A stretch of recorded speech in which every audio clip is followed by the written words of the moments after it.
Welcome back to Into the Unknown. Hey, Sir Mays, welcome. You're here early today, Sir Mays. It's session 14 with GM Jeremy. GM, take it away. Good morning, and good afternoon, evening for you? Afternoon. Okay. The morning comes early sometimes, and sometimes, for a couple of us, our computers didn't want to do what we wanted them to do, but we got them working. Dagnammit. This is hopefully the last part of chapter Rome. Rome where you want to, where our characters have been scattered slightly to the winds. And they've come back together finally. And Kellum, you took a friend with you home, and, well, your friend betrayed you and has called for his pack. More than my friend betrayed me.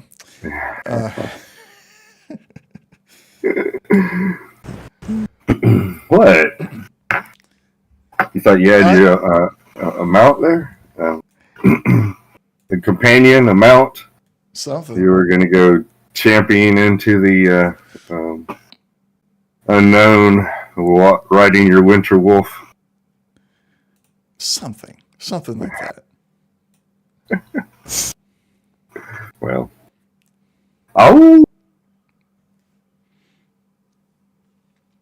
there's an ambulance going down the road, and my neighbor's dogs are howling, so it's kind of appropriate for me, at least. I hear a pack of wolves in an ambulance. I think I accidentally left the battle screen open. Yes. Dagnabbit. So we'll go ahead and, jump into some of this, at least, since you're already here. Necro took off and before y'all, and she went scouting for a location to confront the Winter Wolves. I gave her a couple of choices on maps, and when she's ready, she'll send up a signal flare arrow, basically, allowing any other hunters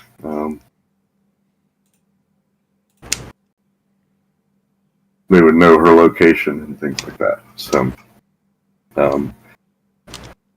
as you already see, your base party is the group plus Cerebella, Max, and let's see, Anoka. There we go.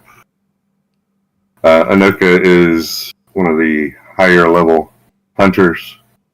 I forgot what you call the bird people. Aarakocra. Yeah, Aarakocra. There we go. Part of the Sealy Court as well. He is the scout. Hey, go look at Kugus finds. So he's quick to come and report messages and to respond to emergencies. So he's definitely going to be one of the people that would show up. There are other people that I have on the sidelines.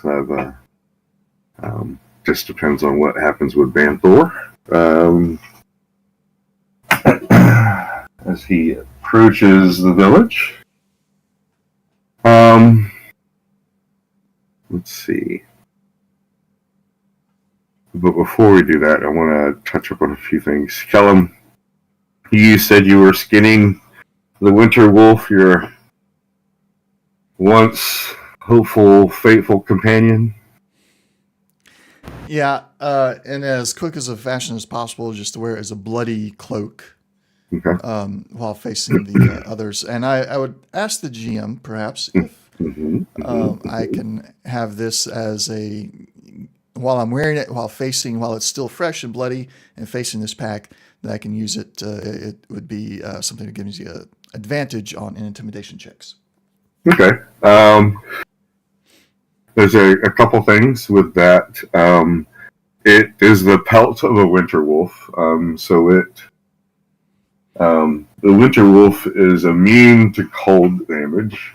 That's not to say that you're going to be immune to cold damage, but it has a soak, shall we say, and then it will no longer be able to soak because it's not fashioned as a magical item, but it will give you a temporary soak on cold damage, which will be helpful facing a pack of winter wolves. And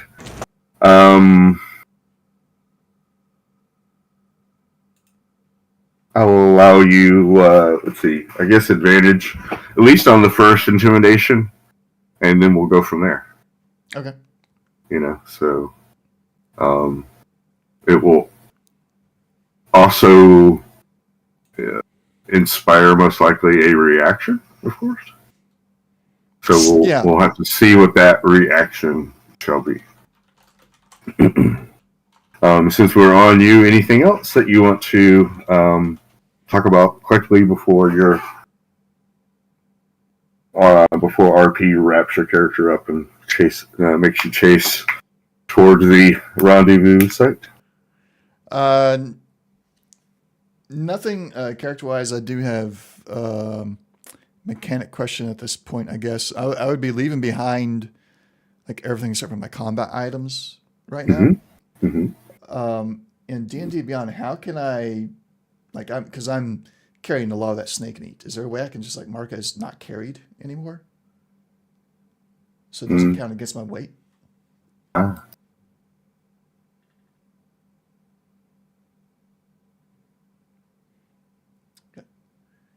Jim over on YouTube. Hey, Jim.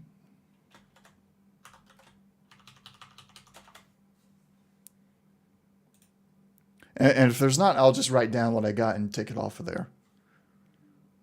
I think what you might be able to do is just make a pouch, put it all in there, and then unequip the pouch. I think that'll take all of the combined weight off of your current weight carried. Okay. My man. Yeah, or a chest, but yeah, totally. That's a very good idea.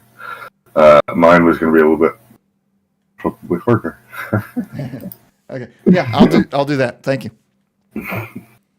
Okay, Banthor. So let's see. Banthor, do you have any inspiration? I do not. You do now. Thank you, sir. Thank you. Came up with a good idea to take care of the problem. I appreciate that. All right, Kellum. So you can be discarding your items into your temporary location. Let's see, Ashra. You were okay. Nekra, you're doing your thing. Ashra, you're going off. And Banthor is going off. Okay, so I guess Ashra. Anything you want to talk about right now about what you're doing?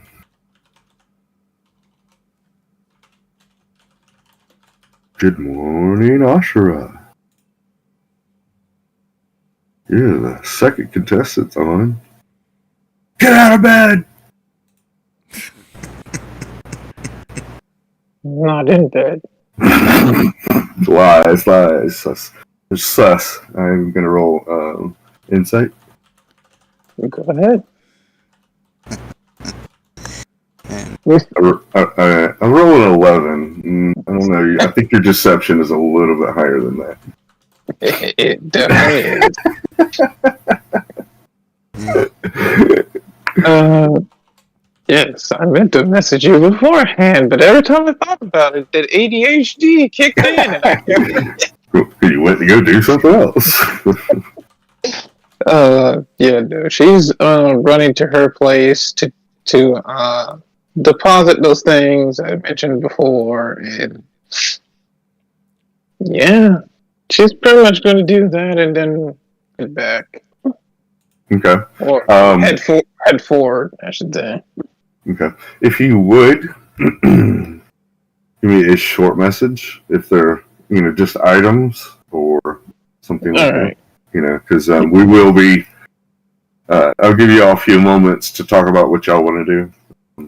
And I'll get off mic. Okay. Do that right quick. Yeah. Okay.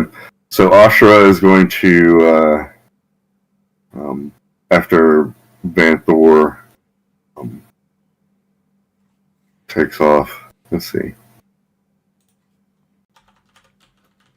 Alright. Ashra, you will go to your residence and you'll basically be part of the returning group. Or, well, everybody's gonna, and meet up with Kellum, Banthor, Ashra. Y'all will meet up together with Kellum. Maxie will be there as well. And then we'll get Cerebella and Anaka. Onaka. He's technically a samurai warrior. Anyhow, I had to give him a fun name. Onaka. As long as it's not Hondo.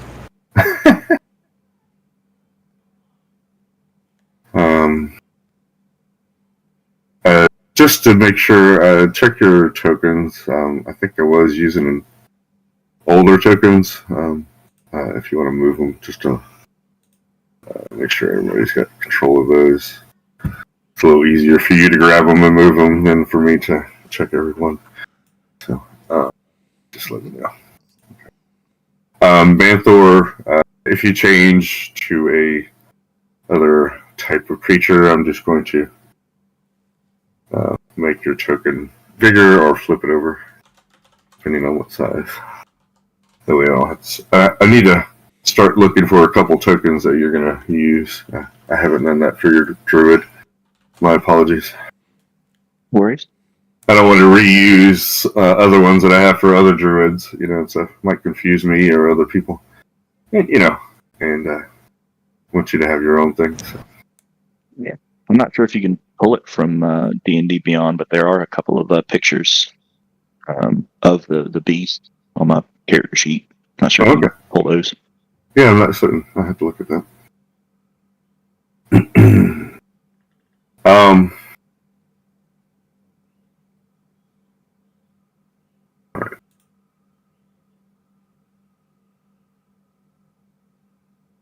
So Banthor, you are approaching town. You're on the back of the Timberwolf, and Egg is with you. I thought I was the direwolf at the time. Oh, were you a direwolf? That's right. Yeah. Okay. Yeah. Egg offered to feed me up, but I told him, I'm just going to book it as a direwolf to get there. Okay.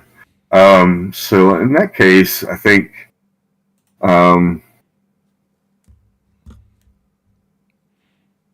the direwolf will stay with the group, and as Ashra is leaving, we'll take Ashra after a moment. Ashra, as you're walking, a few moments later, the Timberwolf comes up next to you and kind of lays down like a camel might to allow you to get on top of the Timberwolf. Would you accept the ride to town? Hey, going my way? Yeah, sure. All right. So the Timberwolf will take you into town and drop you off. If you tell them, hey, take me to my place, or drop me off here, what have you. So if you want to be, yes, and she'd go by foot, hot-footed. Okay. And then it would catch up with Banthor as you were coming into town.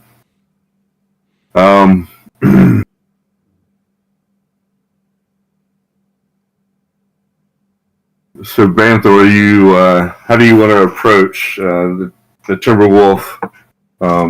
Is slightly behind you. You see it in the distance. You're coming in as a dire wolf with egg on your back. What do you want to do? How close do you want to get to town before, or whatever? Yeah. If the Timberwolf is within sight, if they're that close, I'd want to slow my roll a little bit so I can enter the town with the Timberwolf next to me. So nobody wants to hunt me. Yeah, I'm not certain if you've made yourself known so much as a Timberwolf in town, so yeah. I would assume you'd probably have the same pattern, So, but anyhow, all right. So you hold up a little bit and wait for the Timberwolf to show up. As you approach into the village with the Timberwolf in tow, you see a group of Sealy Court members, some hunters, Denathiwan standing there, the head druid, your mentor, Orist, who is a neutral, but is one of the hunters that had more activity with the group and just seemed to be impartial and helpful to the group. Westerin, who is a Unseelie member, but also has a kind of a clear head on his shoulders. He's one of the hunters, and he's here as well with a few other elves and a large group of the common Bogan fairy folk. They are discussing Sarabella as you approach and whether or not to put her on trial. She is not there, but that's what you hear as Denathi is standing on basically up in front on one of the higher root knots of the village tree. So he's standing, about 3 feet tall. He is 3 feet tall and standing on a root that's about 3 feet. So he's, able to see, everybody's able to see him, and he's able to speak across the crowd. You can hear him calling for the trial of Sarabella, but mainly to show that she is innocent. Just to go ahead and get that out of the way. There's no way that she could kill her father. It must be a setup by the Unseelie Court. He's trying to rally the troops in this fashion. And there are some people that are more violent in their nature and want to show the Unseelie Court by force, if they have to, that Sarabella is innocent. What do you want to do as you approach? The group sees you, and Denathi says, my pupil, he finally approaches. Where have you been?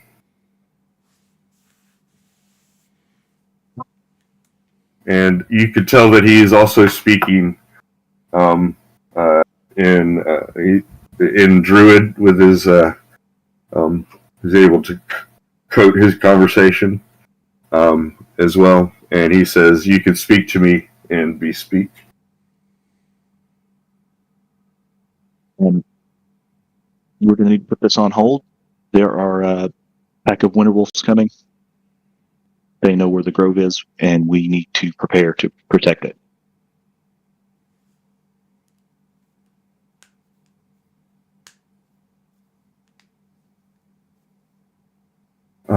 He surprised, and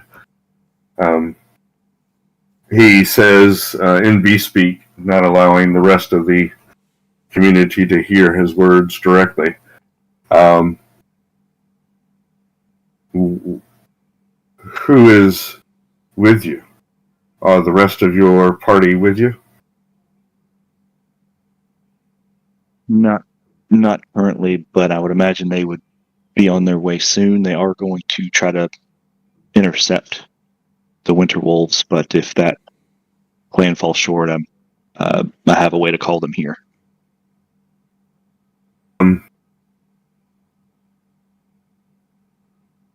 He blows a whistle, and a retort is heard nearby.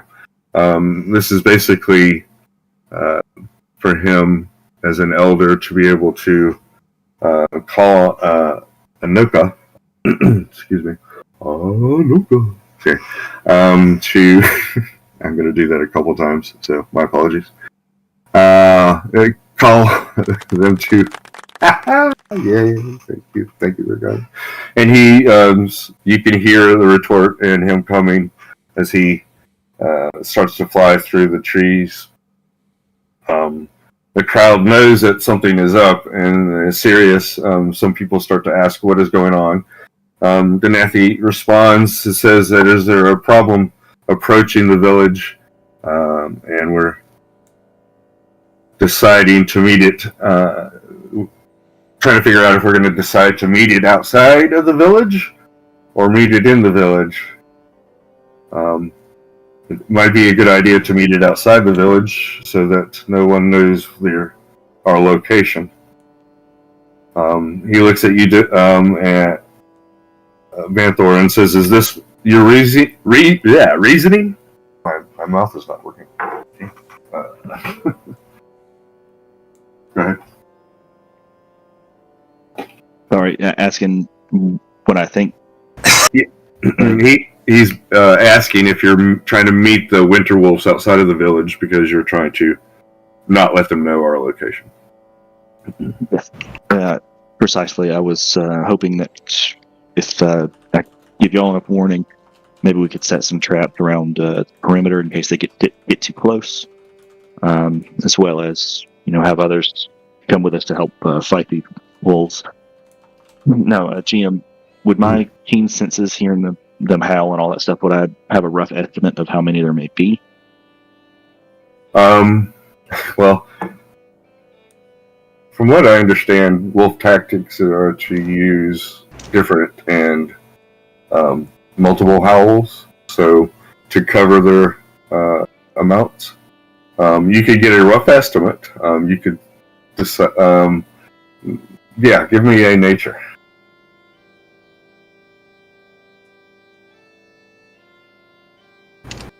Okay. So you think there's probably 2 to 3 dozen wolves. Dozen?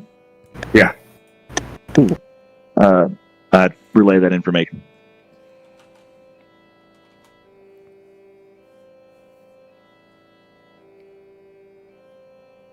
Denathi's eyes widen as he, hears you say this.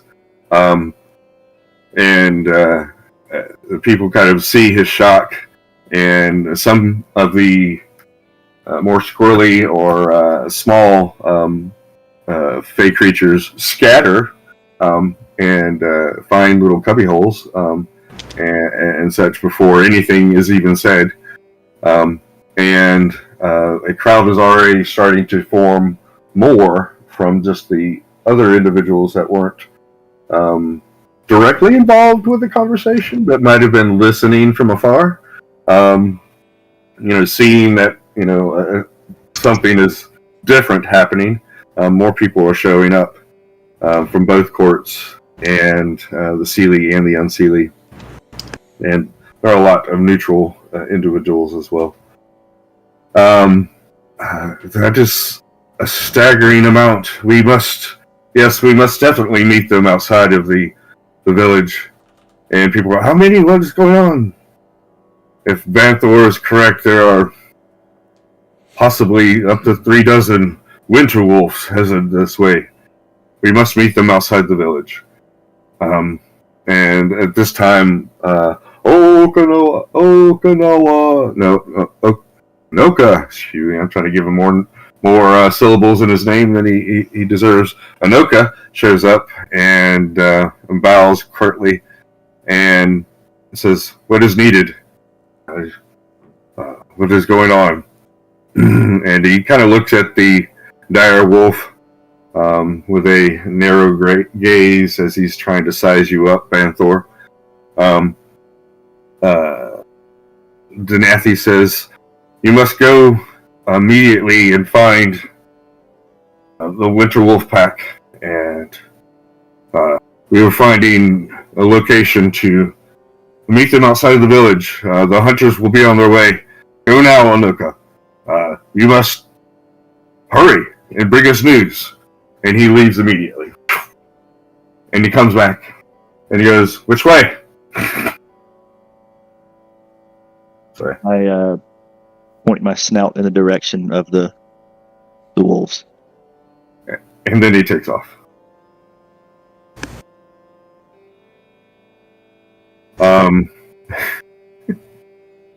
Denathi looks at some of the other hunters, and the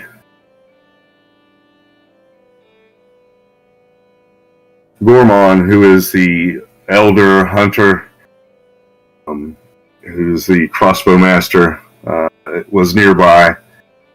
He's always kind of lurking in the shadows in a way.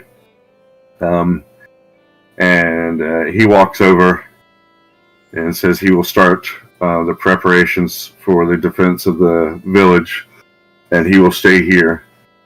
And he calls forth a few hunters, the blacksmith, Grimp, and a lot of the Unseelie court members that are hunters and are quite vicious in their nature, and calls them forth to start putting forth a defense of the village. He calls Orest and the trap makers, only 2 of which are here, to go along with some of the centaur and go help you, Banthor, with the defense, with the I don't know what we call this. Kind of a maneuver is this, but anyhow, and it shouldn't take you too long to reach the outskirts of the village and find a position once the centaurs meet up with you. I want to say to the head druid, just pretty much recommend tribe setting up some choke points. Not him setting them up, but have the people try to set up choke points, trying to bottleneck these numbers. Just in case we get pushed back that far. Gotcha.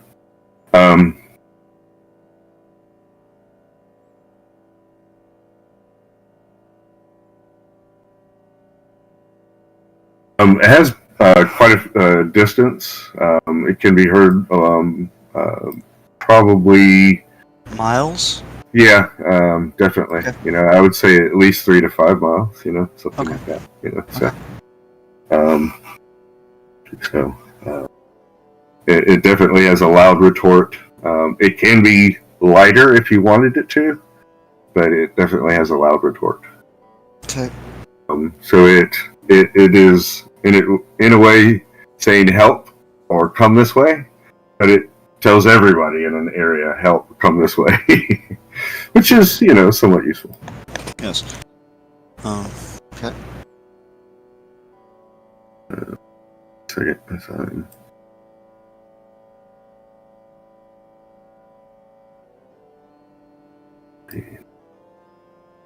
Pasting a couple things here. All right, there we go. Alrighty. Oh, these guys are way too big. So what I'm going to do is have the centaurs meet up with you, and they will take Orist and the two trappers, and Maxie will follow. She asks, "Is Nectar with you?" She'll come up to you, Banthor, and ask if Nectar is with you. I shake my head. And yes or no? Yeah. Okay. Sorry. Shake it. No. Oh, shake it. No. Okay. Oh, is she okay? I couldn't find her in her room. I kind of tilt my head. Still a direwolf, so I'm just, Yeah, I know. I totally understand. Yeah. Have you seen her? Is she okay? nod yes. Oh, okay. All right. Okay. That's a lot of winter wolves. If Neckar's with you, I would come and help. But if she's not with you, I'm sorry. I just, Necker owes me some money. So, but y'all don't owe me any money. So, if you don't know where she's at, then I guess, okay. I point towards the wolves, like saying they're gonna help fight the wolf. So you kind of like do a dog point. Yeah. Little, one paw kind of curled up towards me and Oh, lower my head and point. so she's fighting the winter wolves. Nod yes. Oh, okay. Well, then I'll definitely go because I'm going to make sure I get my money before she dies. I wag my tail. All right.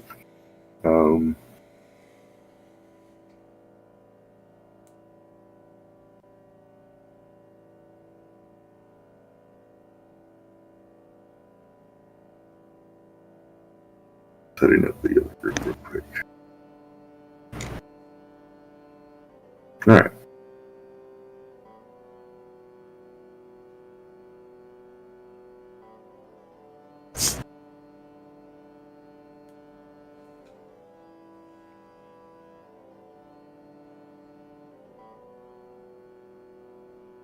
And as y'all are starting to leave town, Cerebella comes out of what is that? Invisibility. Basically, she's invisible and just standing in the middle of the trail. And she comes out of invisibility. You see her Pendragon wrap around her shoulder, on her shoulder and such. As you all approach, the dragon flies away and turns invisible as it enters into a tree. You see the tree rustling and such, and it darts off into the tree. She says, "Stay here. I'll be back. Take me with you." And she demands that she be taken with you. Oris says it is not a place for her to be in battle. The Maxie is like, I don't know. She's the one that started all this crap. And Cerebella demands that as a warden of the tree that she be allowed to accompany. And if she dies in battle, then and you will have to deal with the situation anyways. Orist is hesitant to take Cerebella into battle, but Western, the unseelie fighter, says that it's probably a good idea to bring her. You can show that she is leading our people into battle and is fearless, like the rest of us. Isn't it right, child? Come, die with us all. We will make a great and bloody bath of it. He reaches down from the centaur, grabs her up and pulls her on and spurs them on. Run! Let us go to our deaths. And he, the centaur, and Cerebella kind of charge off in the direction. Hurry, I don't know exactly which way to go. Don't want me to die by myself, do you? And the rest of the group takes off into the woods outside of the grove, towards the area that you recall that the winter wolves had been coming from. Necra, in the distance, you've gotten up into the tallest tree on top of this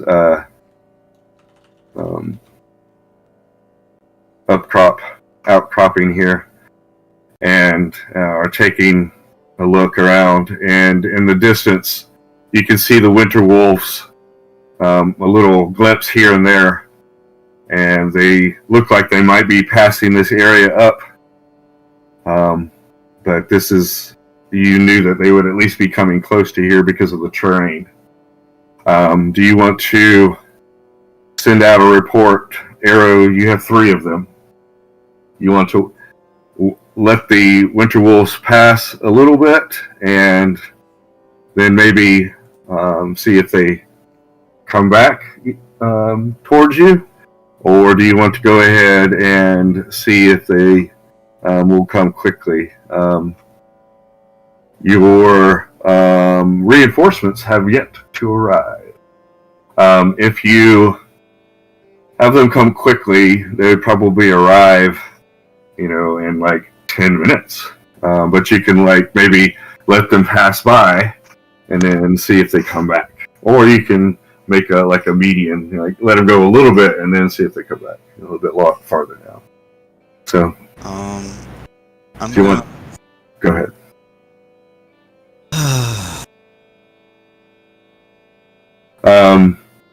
Let's see. You do know Anoka has been in the area, and you see him, and it looks like he's coming pretty much making a beeline for the Winter Wolf Pack. Well, and it doesn't look like he's noticed you. Now, like I said, you can give off.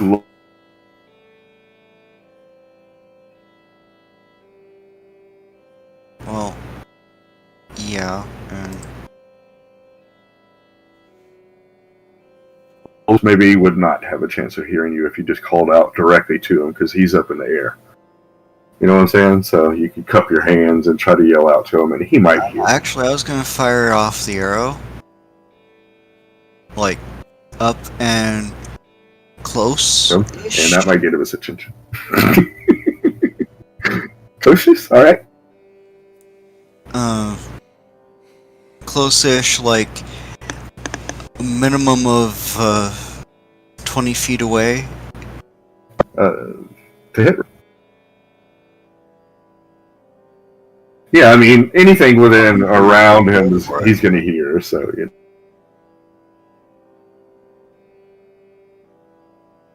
Well, okay. And this is roll 1. okay, you do want me to roll. Fine. Yeah. I just want you to roll a 1.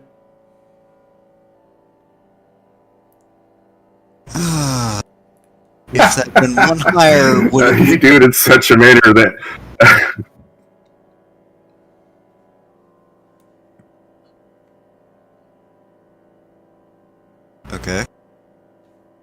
I think. gets attention.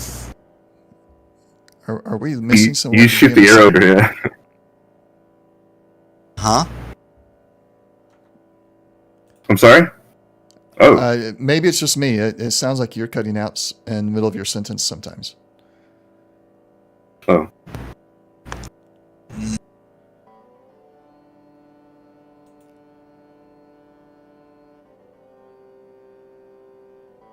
And also, while waiting for people to show, I toss out the ball bearings. So in this area over here, Okay.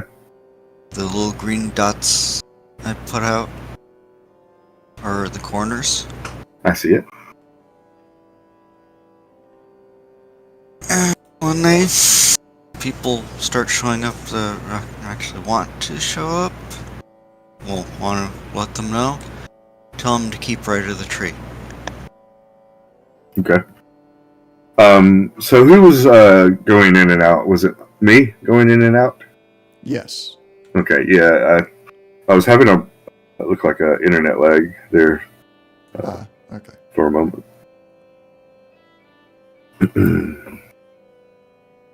Let's see. Okay. So you tell Anoka to watch out for there. Is that what you're trying to say, Necra? Well, if he's flying, he doesn't give a rip about Right. BBs on the ground. Gotcha.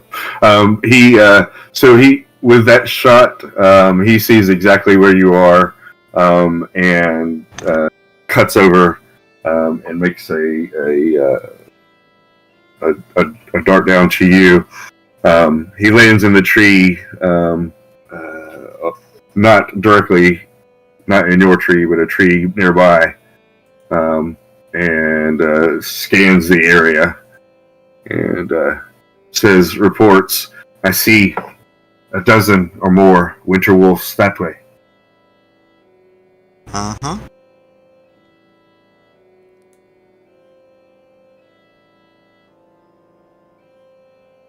I kinda wish I had a fire arrow. A fire arrow?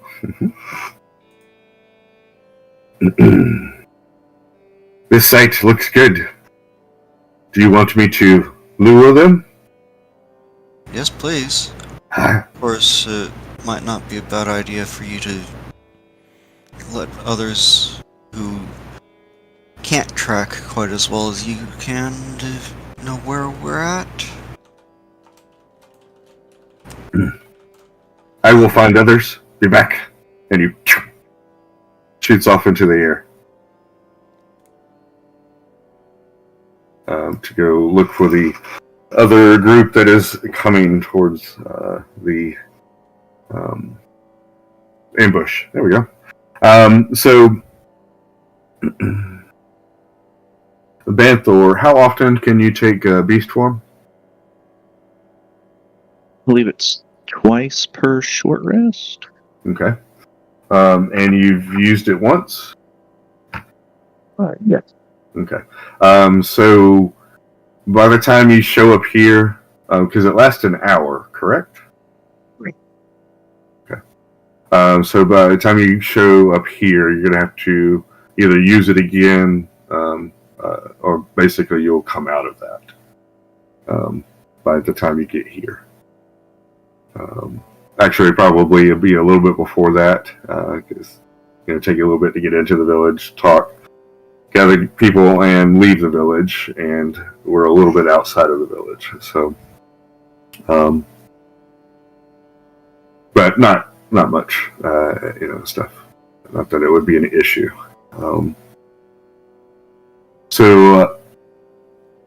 Anoka finds the group of centaurs as they're coming, guides them more directly to where Necra is, and takes off again, telling them that, Kellum, they picked you up on the way. My apologies. And then Ashra, they picked you up on the way, of course. Okay. I forgot. I picked you guys up. Y'all were on the way. Sorry. So I was wondering why y'all weren't speaking up when Sarabella was there, and I'm like, oh, that's right, because I messed up and didn't say that they were there. Is there anything that y'all would have said or wanted to say, I guess? Or they could have picked you up after, actually. Just say that. Yeah, Kellum we could do is not that. going to be saying anything about the politics at all right now. He's just get me to the wolves. So Kellum, you were making your way out of the grove at a good jog, going, well, I know it's in this direction. Hopefully, something will come to pass. Or would you have waited there? I guess we'll probably. I don't know if we said, hey, we'll all meet back up here in 5, or what.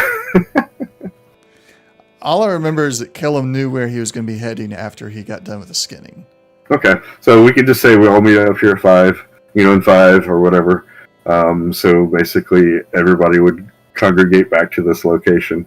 Ashra, you would have been picked up shortly after Sarabella, as you were making it out of the village, because you just dropped off some stuff and made your way back and such. So you kind of were outside of the village a good bit, the way, headed to Kellum, when you hear thunderous hoofs of centaurs coming your way. Is 3 centaurs with various riders and a dire wolf.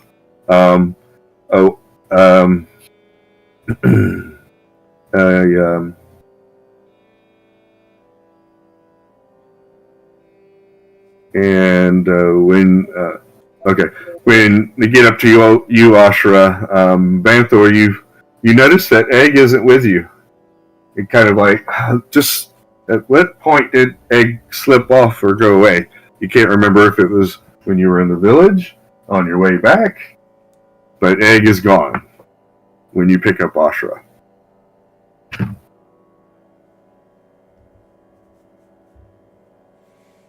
Slightly relieved. Okay.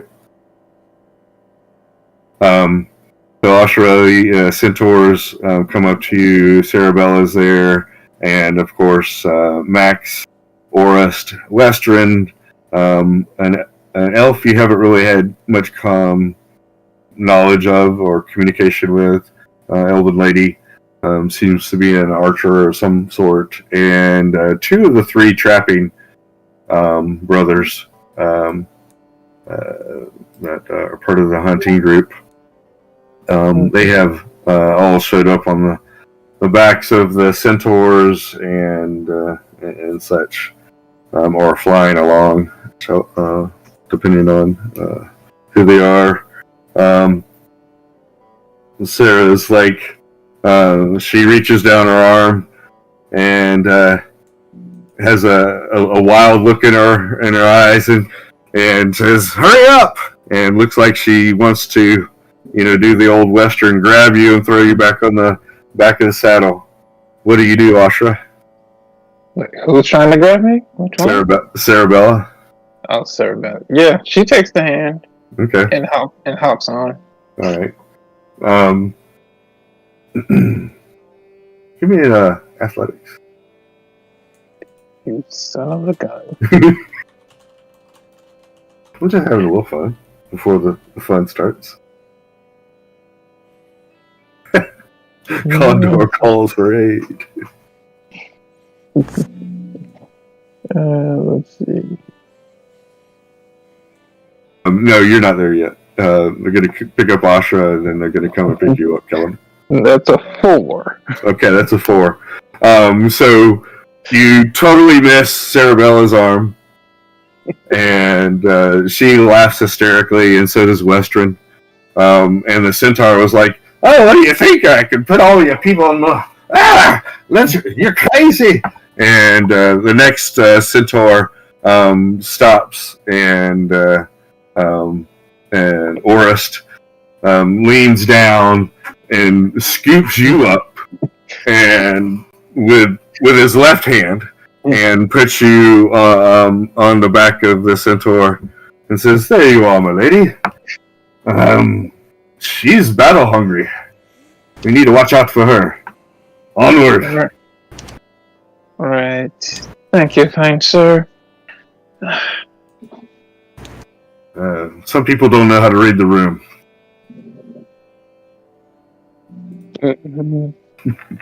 She will look over at Sarah. Like, I understand that you may be ready for battle, but it's best that you stay on the back lines. You better catch up to me. I'm a warden. And the sun. Excuse me. Son? No, sorry. Son? That didn't come out. That was my the DM made a mistake right there.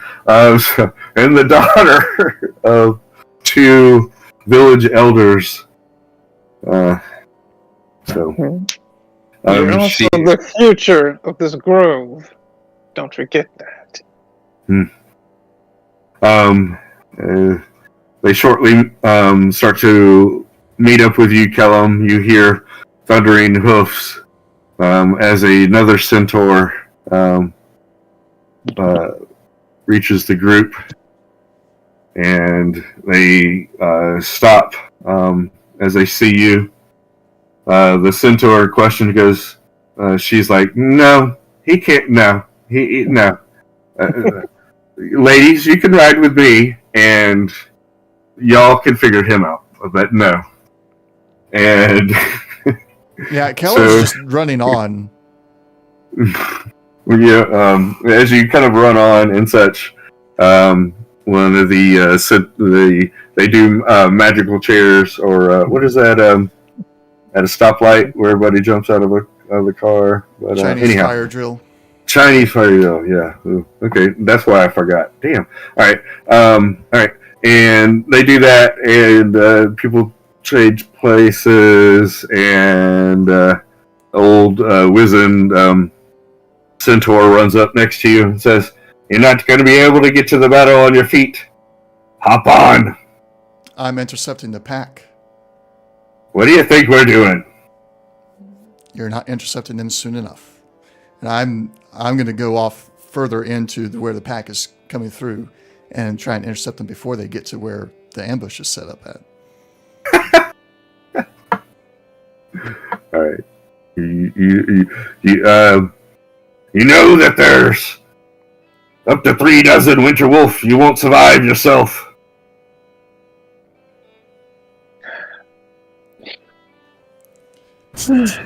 Kellen's going. You'll be writing up a new character sheet. I'm not going to be that stupid. You'll be writing up your... Depends on how far you want to take it. You'll be writing up your new character sheet. All right. So, you can...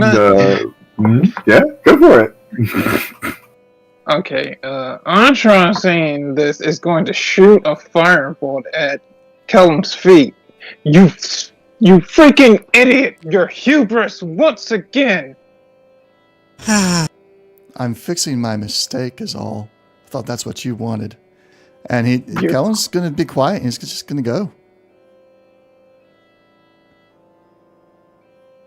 The centaurs will keep up with you for a while. Forrest looks at you. Excuse me. Sorry. And pulls out his honor beads and strokes them with his left hand as he's speaking to you. Basically, he's kind of showing off his honor and glory, and the badges of that he's gotten from the village elders and from other members of the village, trophies that he's won in battle, and the recognition that he has for being an honorable and glorious fighter. He does have some wisdom, but not much. He does a lot of glorious and honorable things. Because I know you're a man of your word, and I can tell that something is going on. But right now, you need to stick with the group We will hunt as a group, or we will die as a group.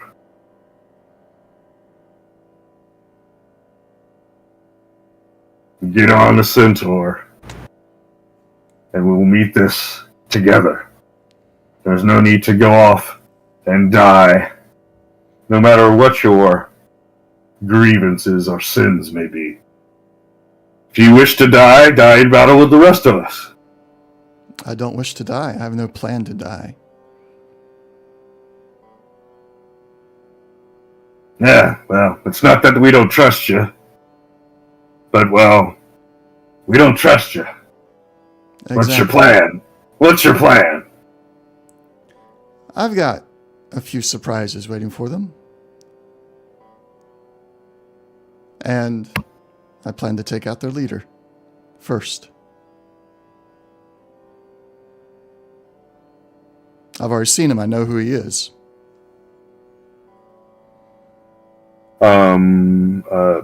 Hold on, Rex. Give me a second. Banthor. Yes, you're with the group. You would have seen the firebolt. I'll rush over here to make sure everything's okay. And I'm guessing I've heard that conversation about Callum wanting to go off on his own. Yes. Would you have gone back into a dire wolf at this point, Banthor, or? Not yet, no. Okay, all right. Excuse me. Callum, So, are you absolutely... yeah. Go ahead. Can I... Yep. Yeah. Callum, are you absolutely certain you want to do this? Go off alone? Yes.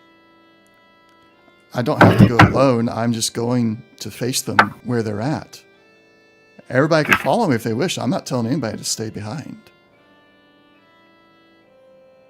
But I know where they are, and I'm going to them. I'm going to take out their leader. If nobody else agrees with you and will follow you, I will. I'm not going to let you tackle that alone. This isn't about, while I appreciate the sentiment of agreeing and following, this isn't about any of that. This is a mistake that I made, and I am off to correct it in the most direct way I can. I understand that, but you don't have to correct it alone. Tell that to her.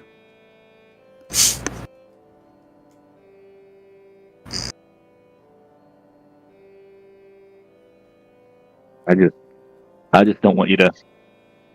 I don't want you to die, Callum. That's a lot of wolves. I mean, I'd be happy to follow you. We can get there a lot faster if I go into wolf form. If we need to intercept them quicker.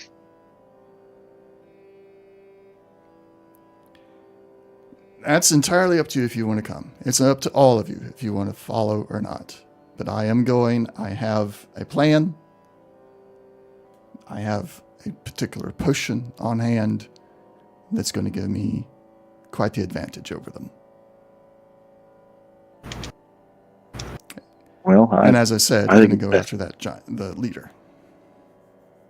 Well, I do think it's best that we stick together. So I'm with you. What say you, Ashra?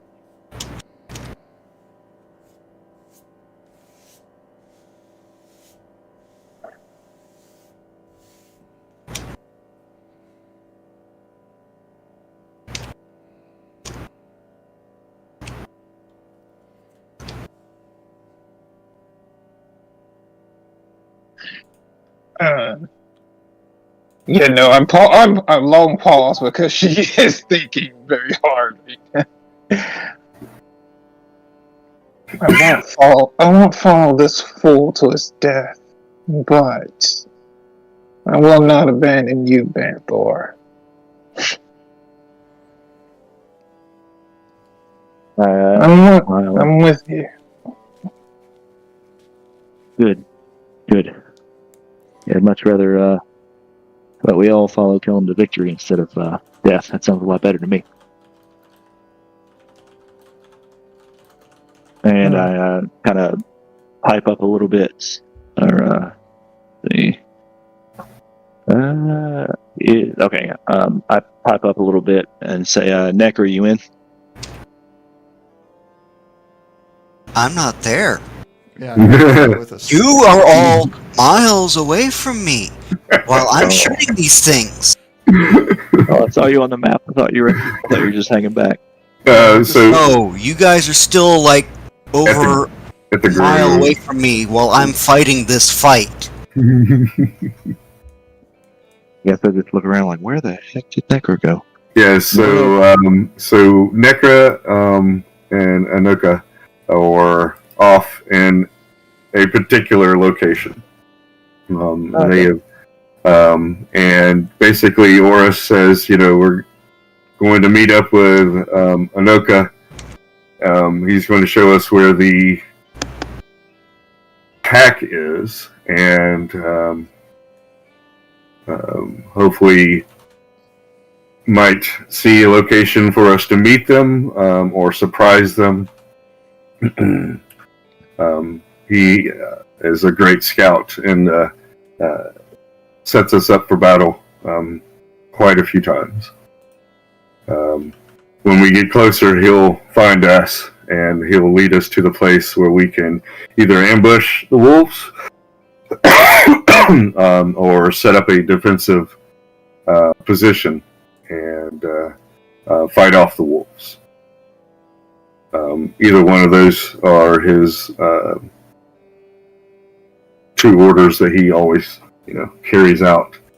He'll let us know when we get closer to him what he has found, and then we'll set up positions. If we have enough time, the trappers will put out traps, and we'll prepare for their onslaught, or we'll prepare for a ambush and set up traps if we have enough time. That is generally what we try to set up and do. The centaurs, depending on the situation, will either act as mobility for us, or will wait on the sidelines and act as a backup cavalry, depending on the situation. Tell him if you work with us in this, we can set up a place and attack them. Hey, GM. And the potions give you full health. Whatever the potion is, it gives you a full. Okay. So you don't want to roll dice. Can So we go basic. to? So the basic one gives you 10 hit points, and then the second one I think gives you 20, and then 40, and so on from there. I think. Do you want to chat or something? Yeah. Okay. I don't know which channel to use for that. Treehouse. All right. We'll be back in a second. Hello, Kellum. Okay. So this is still on stream, just so you know. All right. Okay. Kellum is planning to get closer to the pack and then get up into a tree where the pack is going to cross under. Mm-hmm. And as they're coming by, he's going to use that potion of, what was it? Potion of growth. Okay. And drop down onto the leader of the pack and attack him directly. So, not even, I don't have to weave through the other, I just immediately drop down next to the leader and attack him directly. So just so you know, that's what I'm planning here. Mm-hmm. I am not in any way trying to go and commit suicide with my character. I got you. So if you would, then you could say, okay, well, let's go find out what Okinawa has to say, and then I want to set up somewhere and drop in on the alpha and such. And generally speaking, wolf tactics are to send in the weak first. Mm-hmm. So the weak will be attacking you while the alpha and his bodyguards will be in the back waiting to see what happens. And then he will attack. And so you know this because you've been doing the trying to get centered with the wolf and such. So you know that the alpha is going to hold back and and send in the weak ones first. If it's if it's something like a defensive position, and this is what we're set up for, is a defensive position. We're not set up for an ambush per se. In an ambush, it would be a little bit different. Everybody shoot and whatever, all at once. So this is they're going to be coming in and try to attack us, and stuff through a choke point. So do you think it'd be enough if I explained that to Banthor? Yeah. Because and then what you could say then is, and then that way what you could say is, I'll be on the battleground, out in the,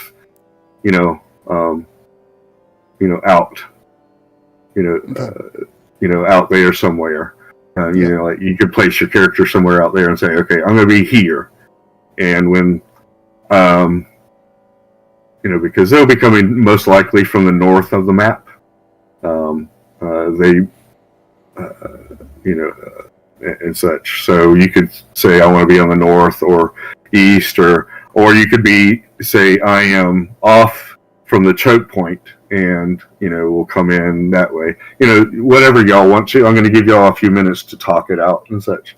So you still be on the same battle map, and you okay, instead of being in the front line, you're going to be in the back and going to try to assassinate the Winter Wolf.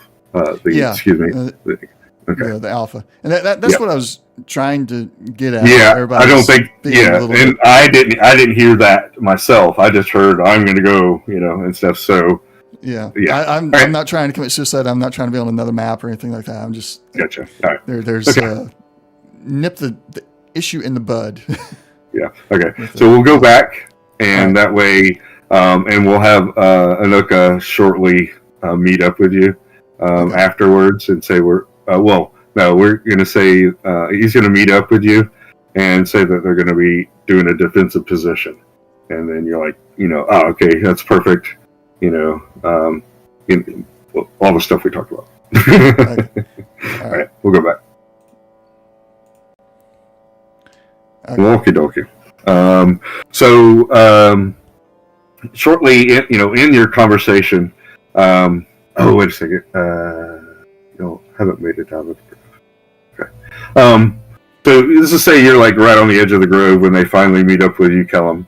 Anuka shows up and says, you need to move quicker. We've got a defensive position set up. Necker's found a place that looks good up on a hill. Seems to be at least 2 dozen. Orist has a kind of a pale look on his face. I was hoping that Banthor wasn't correct. 2 dozen. That will be a hard fight. Well, what do you say, Kellum? Will we fight together? We'll be on the same battlefield. At that point, Necro will tug at Banthor for a moment and bring him off to the side. Necro's not here yet. We're not in here, Necro. Still, Kellum will grab Banthor. Yeah. Sorry, what did I say? You said got involved. you might have called yourself Necro. I might have. Yeah, I think that's what you did. You said Necro will pull Banthor to the side. You meant to say yourself, Kellum. Yes, I meant to say Kellum will. I apologize. No problem. I think, I'm like, why would he say Necro would do that? He never says Necro's going to do something. I'm a person that says people are doing stuff and they're not doing stuff. So, it was a Freaky Friday moment. He thought it was Yep. Oh, sorry. Banthor, there you go again. Kellum will pull Banthor's side. Yeah, buddy. Get them all to the ambush point. The wolves are going to send their weakest fighters out first. The alpha and his bodyguards will stay behind. I'm going to go into a tree, and I'm going to use this, and I'll flash a potion at you, Banthor. I don't know if you will know what it is. It's not labeled. I'll just say it's a potion of growth. I'll be using this to drop in on the alpha from behind. So you'll circumvent the smaller ones that are coming for us and go straight for the heart of the pack. Yes. Yes, that is the quickest way. When they hear that his death howl, it'll break their will.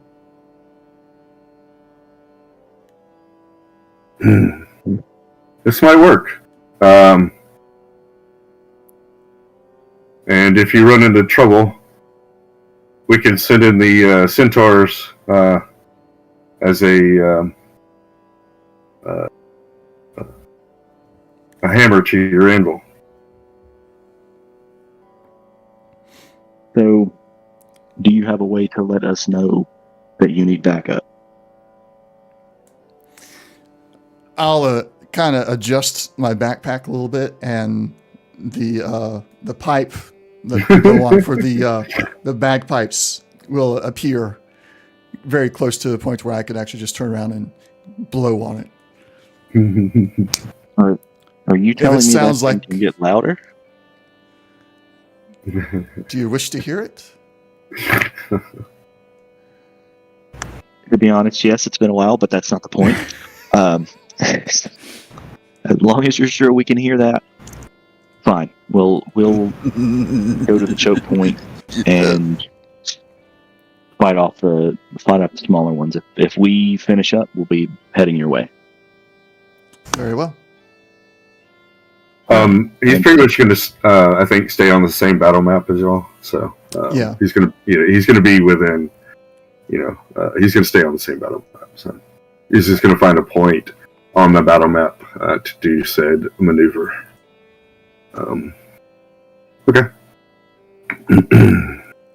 Be safe, Kellen. Get out of this alive, please. But I have faith in you. Thank you. So what I'm going to do is I'm going to take a 5-minute, and your group gets up to the choke point. When you get there, Anoka's like, "Oh, wait! There's traps to the left. Approach to the right, underneath the tree." So he basically, says that this place is already somewhat trapped, or has traps on it. The Trap Brothers jump down immediately and go and inspect the traps, and they kind of nod their heads. And Anoka shoots up into the sky to go look for where they are. We're going to backtrack just a hair. Nekra, did you let the wolves pass, or did you call them to you?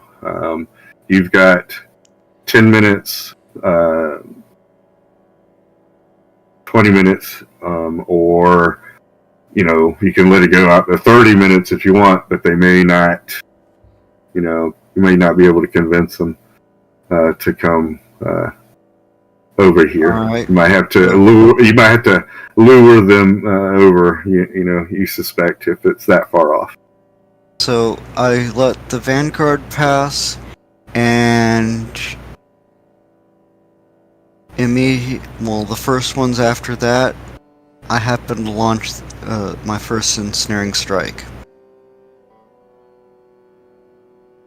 Which, I was talking about like signals, and you're not going to be close enough to. They wouldn't be close enough to attack them right off. So basically, I was just saying like your signals to the group, to the wolves, kind of like, do you want to use your signal early and try to get the wolves to come directly, or do you want them to pass by a little bit and then go, hey, we're over here? And like they may turn around, or you want to let him go farther off and shoot, an arrow, giving y'all a lot of time to set up but they may not come because they're farther away. So basically, the closer they are when you shoot the arrow, the more likely they are to head in your direction. Launched one. Well, I didn't know if that was just a signal arrow or just a regular arrow that you launched at him. I launched a signal arrow. Okay, all right, cool. So All right. this is already well beyond past that conversation. Okay. All right.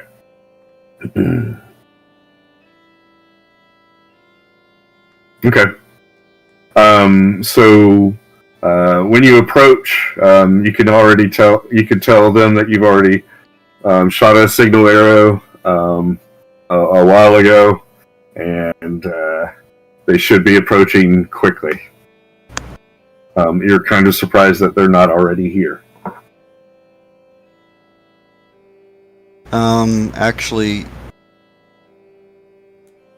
first thing they hear out of me was in Draconic. What the hell took you so fucking long? And Oh yeah, we're online, so try not to. what took you so long? Yeah, sorry. I'm just It happens. just Maxie retorts with a couple cuss words herself and says that we tried to get here as quick as possible. You're not dead yet.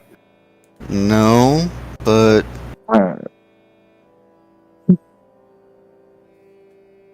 And then I guess Kellum, you're gonna start marching off to the tree over there. Yep, I'm gonna go ahead and just kind of disappear into trees. I'm gonna pull a necra and start moving amongst the tree limbs. All right. Orist jumps down, and Western as well, and they start looking, sizing up the area. Let's see. He wants two of the centaurs to go off to the right. No, we'll put all of you together. I don't want to split you apart. Okay, yeah. Just two. Yeah. At first they were like, just two of us? Okay. So it says four of y'all go off to the right over there. You'll be helping Kellum. And so they're going to act as a cavalry unit. Oh darn, I didn't mean for that to be visible. Oopsie. Alright. Okay.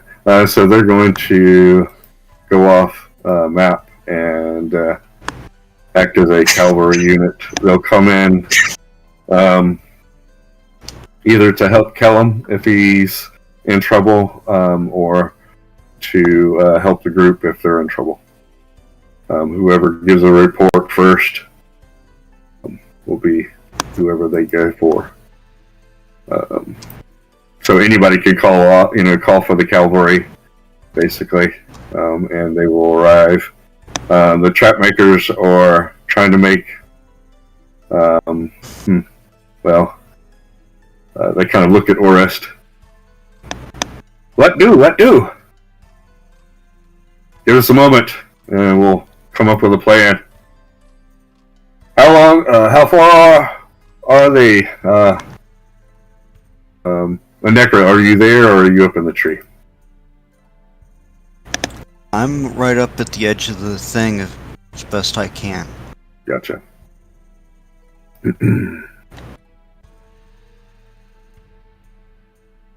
Let's see. Orist says that he and Western will take up front line. Go ahead and set up some more traps there, and we'll divert the traffic to us. Let's see. He points to the elven lady and tells her to set up a defensive position. She hops up on the rock, looks around, nods, pulls out her bow. Whoa. She's not that big. I'm just showing a picture. I'm like, wait a minute. Defensive position. Sorry. She grows large. It's like, yeah, no, she's fine. She can handle it. She's going to be our defensive position. She's our mobile weapon platform. She's just fine. She should be front line, not in the back. No, she is the battlefield. Oris said that he'll be flying up in the area, so he'll be in the air, raining down javelins. Sarah said that she wants to try out her new lightning cloud. So she has an AoE that she wants to use. And Sarah needs to stay out. She needs to stay back. Well, it is. It's kind of a short-ranged spell. Damn it. 30 feet. So I have to be within 30 feet. Sarah, would rather prefer you stay back. I know you're gun-ho, but you're very important to the grove, and I'd rather not lose you and your father. Well, I'll wait till they cluster up in the front, and then I'll come in and use that. Fine. Until then, I'll just use my vine blast, and she shoots out an eldritch blast at the rock, and it's a green vine that shoots out and hits. I look down at my shield with concern and say, "Please pick your target." Oh, yeah, I see you've fixed your shield. Sorry about that. No worries. Right, if I have time, I can go down and make some trenches, make the ground around difficult for them to maneuver through. Oh, that would be good. Oris says, make this area hard to get through. She'll do that to start making it difficult. Okay. With mold earth, I can make areas difficult terrain. Okay. Or clear difficult terrain. So. Yeah, definitely. Well, let's see. So you've got that set up right here. Okay, I see now. Mm-hmm. All right. So yeah, basically that. How many squares can you do? He says. Yeah. I can do 5 feet, but I can continuously do it to, Okay. Basically, I can spam it over and over. Gotcha. So basically, he wants you to work in between those two rocks here. These two. He wants these two squares, that area there, to be rough terrain, and then the area behind it's going to be rough terrain, and then they're going to put traps in front of it as well. So they're going to put 2 traps out there. Okay. So I'll mark. So they have a couple of traps that they have that are on the ready, and they start to set those up. I can also, help disguise it with mold earth, the traps, make them harder to see, Okay. harder to detect. They pull out these 2. They look like bear traps. They kind of, but they're like in a heart shape So when they push them down, it looks like a heart instead of a circle. And they kind of look up and grin. And they set them down. She chuckles looking at them. Clever. But yeah, she'll help disguise those. Help them blend in. We love trap. We love trap. Or continue. And they and start putting down the traps and setting them up.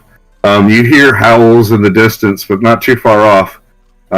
They seem to be coming from the north and the west. Excuse me. So like kind of the corner in this direction. Hearing them from over that way. So Kellum, they're on the other side. You kind of hear them more from the other side of the map. You're on the eastern, and you kind of hear them howling from the western side over there.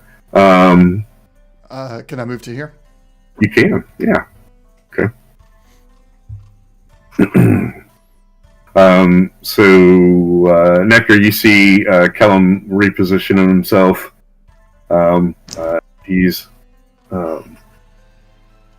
doing a good job of trying to keep himself hidden, which I am going to. Oh, I don't have your character popped up here. Give me a second.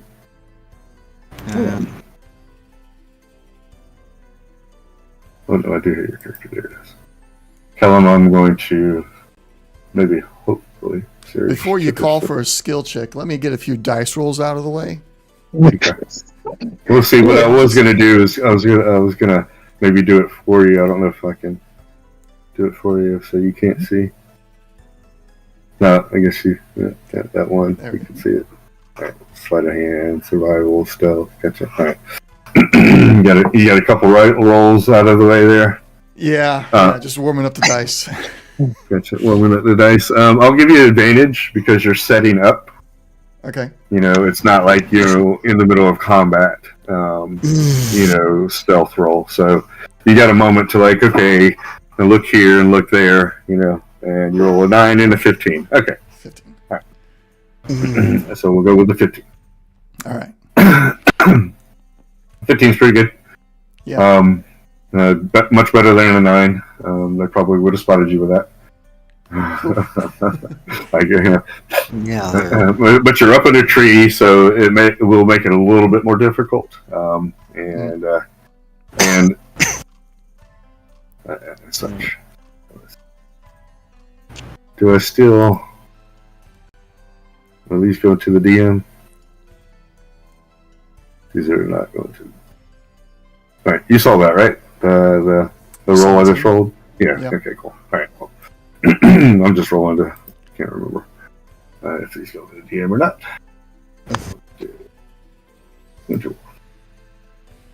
Whew. All right, I'm gonna hold off on that. Actually, do I have a D20 over here? Okay, so they're going to set up the 2 traps there. Ashra, you're going to make that rough terrain in that area. Those 2 areas. Let me.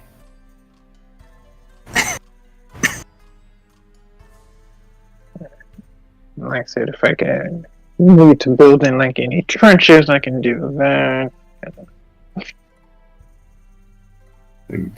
See the line a little bit better there. Okay, all right.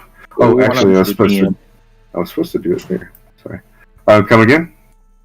Question for the DM. Go for it.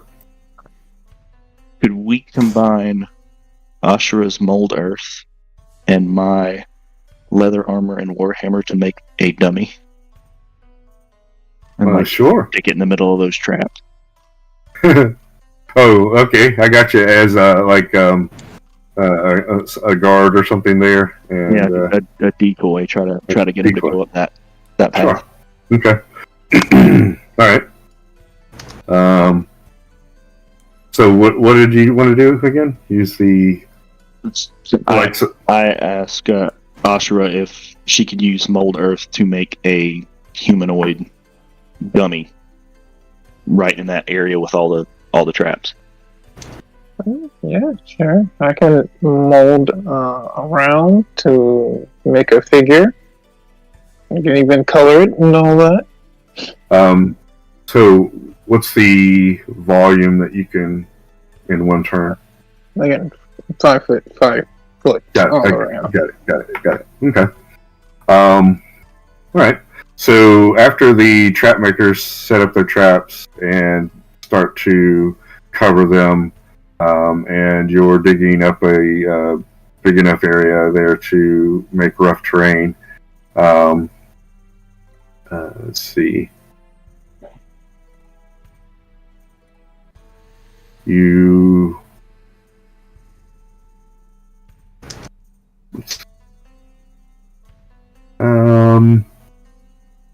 Banthor, give me a. Oh, and I'm gonna other people as well. Yeah, let's see if it's nature. We call lore, or survival. Survival. Give me a survival check. Anybody that wants to.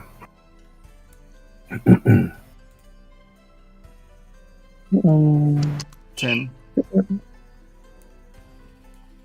And Kellum, you can as well, if you'd like. I got 10. Okay. Basically, it's, as the wolves are howling, kind of getting a. Okay. Ping, Maxie. Where do you want that?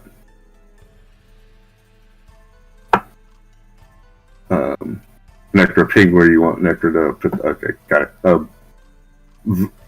going to be standing there. Do you want that like before or after them? Put it down there. Got it. All right. Yeah, That's that good. would work too. Just Or over here. That's kind of like they could come up between these trees and then come up that side there. So the red line going around is the crest, and that is 20 feet high. You would know, generally speaking, that a winter wolf can probably jump about 15 feet high. So an accomplished wolf might be able to jump 20, but the average winter wolf is going to struggle to be able to do that. So they most likely, if they did try to do that, it's going to be a difficulty for them to do that. They wouldn't be able to do it easily. So coming around this side would be a lot easier for them, depending on where they come in on the map and such. So if you wanted to put it here or out here, or closer, I wouldn't put it like right on top of it, or be like, "Hey, what are you doing with that? well, Go away!" A little bit further out.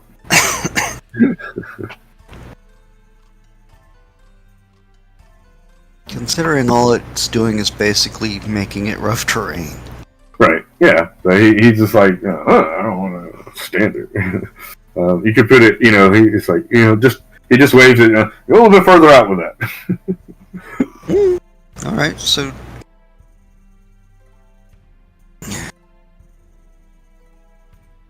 hang on a second, because stupid thing wants to.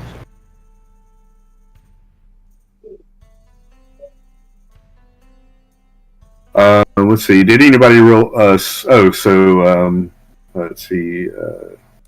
Banthor, you got a 17.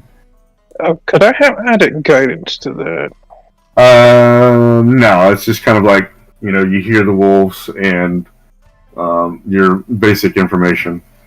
Okay. You're not prepared for it. You're like, not thinking about it. It just happens, and you're like, oh, yeah, okay, rough terrain there. Got it. That's great. Not bad. I mean, still average. So I got 17. Did you get any higher or anything? No. 17 is a high. Okay. With that information, you can tell that the wolves are definitely coming in your direction, and seem to be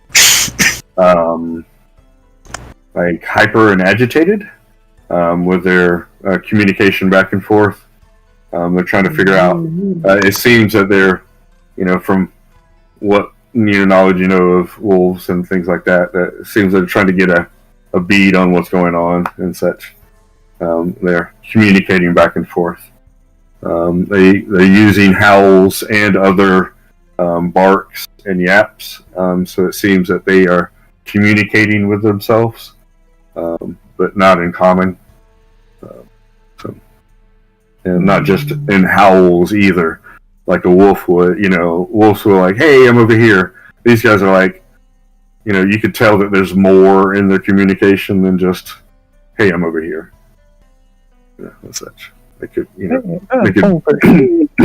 they could be saying, "Hey, they're over here," or "I see one. It's over there," or "It looks like they're," blah blah blah. They could be talking a lot of different things, but you can tell that they are having communication back and forth between themselves.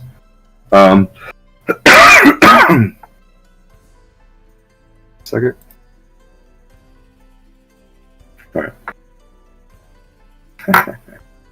And then far off to, give me a second. Right. Okay. Off the map in this direction, you hear a wolf, a winter wolf, reporting as well, but it's kind of far off. Where the ones that were to the northwest are closer. You can't tell if it's within 500 feet or so, but they're definitely within that area, and it seems like they're getting closer. But you can't hear like a thundering of hoofs or anything as if they're charging at you. I'm going to go and get some water real quick, and if y'all want to talk amongst yourselves, or you want to take a 5-minute break, we can. Let's do the let 5-minute break. I got to use the restroom. Okay. All right. All right. See you back in a moment.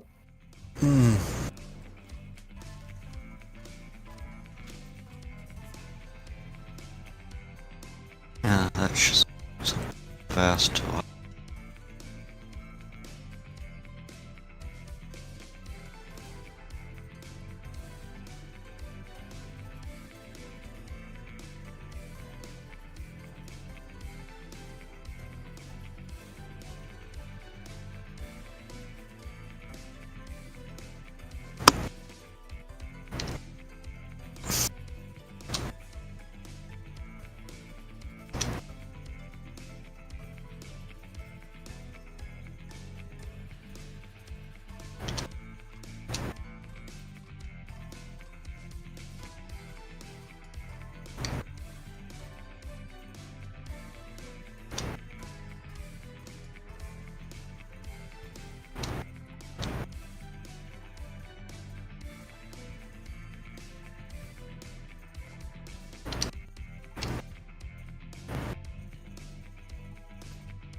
So,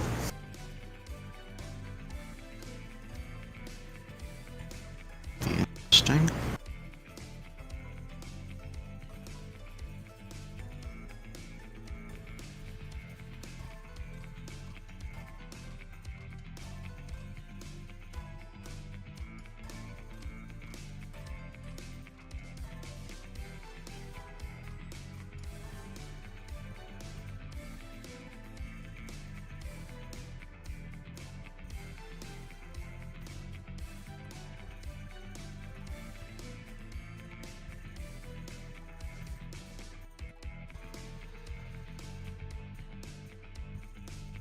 And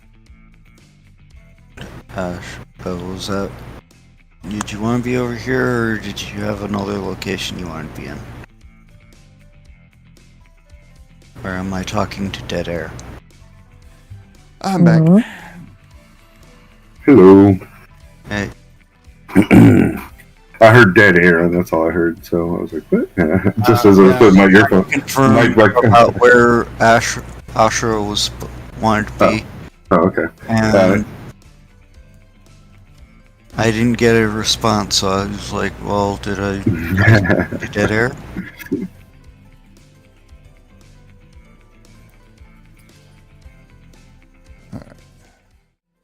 Z, we can't hear you. I guess we're back. I guess. My Yeah. auto scene switcher switched already.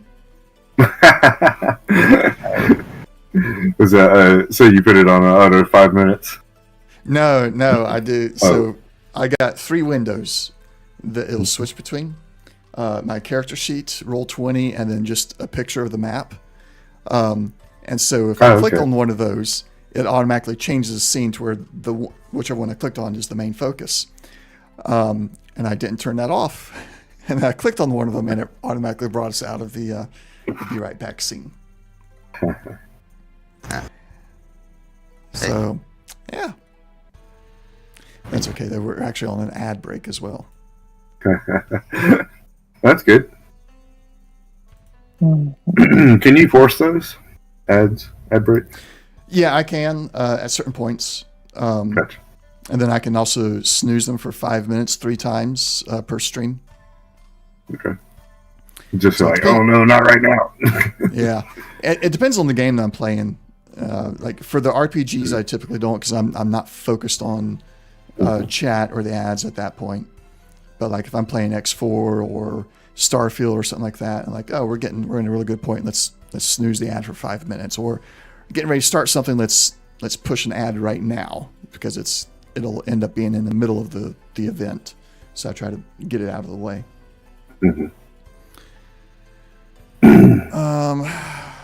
I see your message, Necra. I'm not sure what that means. The language. Oh, the language. Sure. I don't know when or how I pick up new languages. Well, presumably, being the outcasts and spending so much freaking time hanging out, could have taught you the language. Provided GM is willing to allow it. Yeah. And D&D Beyond isn't going to be a pain in the butt about you didn't pick this language so you can't do this or whatever the hell. I can very easily add a new one. Yeah. I've seen how to do that part, at least.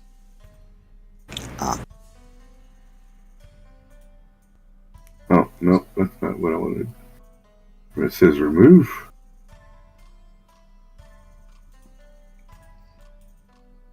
I think you can add proficiencies. You can go in and... Yeah. I don't remember exactly. Oh, there. Maybe that's Yeah. Add new proficiency and go down to language. Yeah. Yeah. Use it not. Yep. Yeah, you can add and such. Yeah, we can have a conversation about that. All right. Need to make a note. So what was what language were you trying to talk about? Draconic or? Primordial. I've already got Draconic. Okay. Yeah. Actually, kind of funny. Everybody in the party speaks both Elvish and Draconic. Well, that was a thing he I did tell everybody that. recommend. Yeah. Yeah, he recommended that we all. Oh, was that it? Yeah. Well, in all the not all, but at least half of the foes that are going to be out in the outside of the grove have a possibility of being kobold or dragonborn or dragon, depending on where you find yourself. So, and there's 4 different kobold factions. Yeah, so the Draconic makes sense if you're trying to talk to your enemies. Yeah. Or if nothing else, hear what your enemies have to say. Or talking amongst themselves. What did they say? Are we? Yeah. We can start back up here. Let's see. They were asking Ashra, where do you want to be positioned? Yeah, I was trying to answer, but people kept talking over me. So. We didn't really want to know. We were just asking. Yeah, no, just stick me right in the middle so I can be beat for all. Okay. So Sarabella basically is hanging out in the middle, far away from the edges. So she reaches out and grabs your hand, and she says, "I'm nervous. It's not like the other day when I killed." And she starts going off, and with a lot of curse words, talking about the person who killed her father and such. Yeah, squeeze her hand and tell her we'll work through this one step at a time. Oh yeah, and did anybody find the third Trapmeister? The two brothers, they've taken up positions on the large rocks with their little. The rocks. They have Crossbows? no slings. Not exactly slings. What's the what do you give a kid? It's not a sling. It's A slingshot? slingshot. Yeah, there we go. That just did not come to me. A sling. Yeah, they both have these wicked-looking slingshots, and they have the draws really far, and and stuff. And they have some long, lanky arms.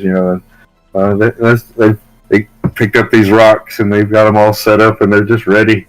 And they kind of look over at you, Nekra, as you. I guess you're in that position where you're at on the edge there. And they kind of snarl at you. And Sarabella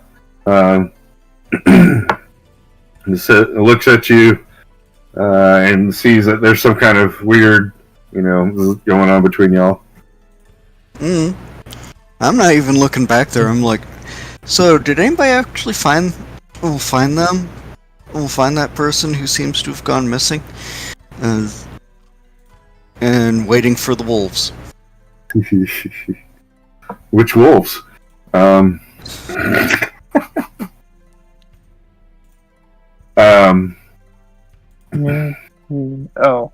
Astral call out to Maxie, because I keep forgetting.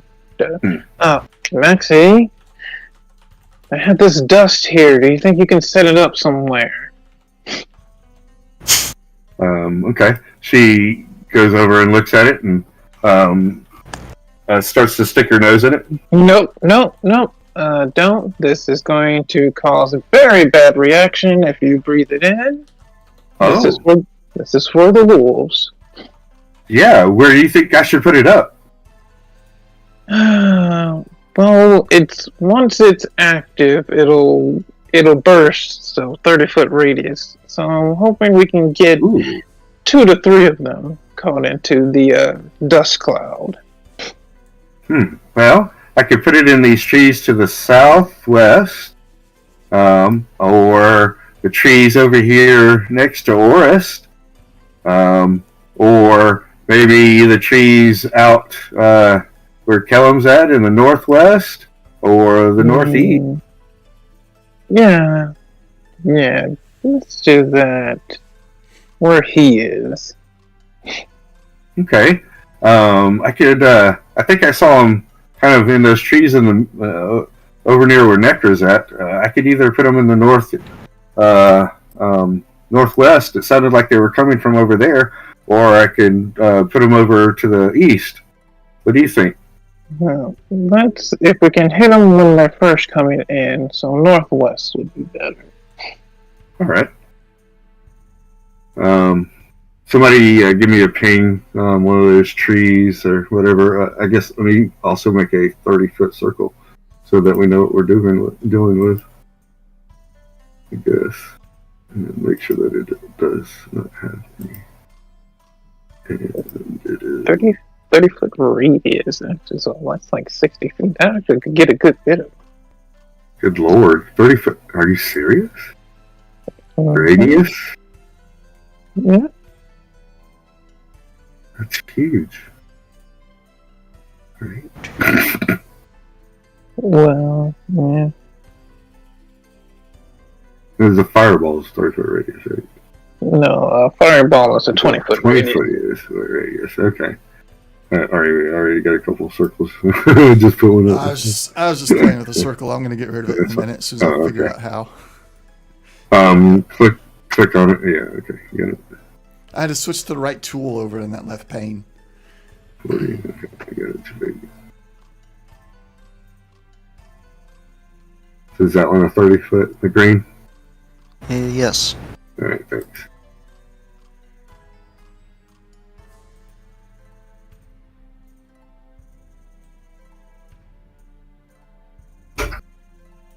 Not quite, but close enough. Oh, not 30-foot radius. 30-foot normal. Sorry. Yeah. Basically what we got here. Yeah. It looks like. Why is it Let's see if center? it's. Is it? It's 30 foot. Oh, that's the center. Do corner to corner. There it is. All right, cool. Yeah. Sweet. Yeah. Yeah. What do y'all think would be a good spot? Do you want to choke it right there? Or there, okay. And put it up there. Good.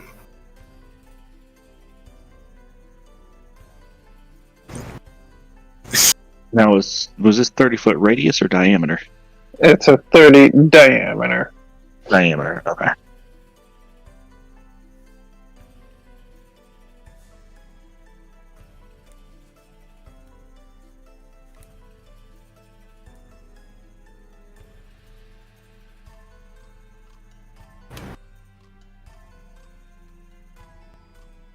Would like to ready an action right before the fight starts.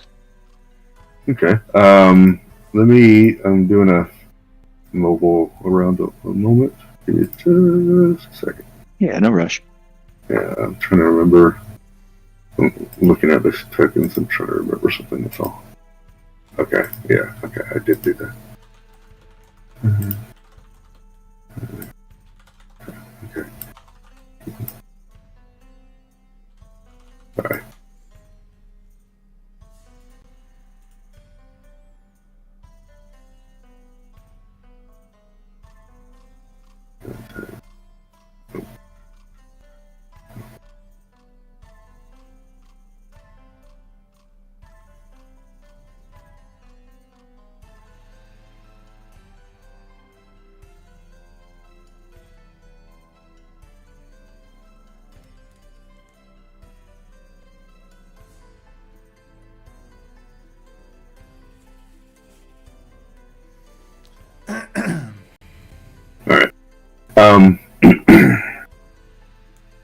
So, with the...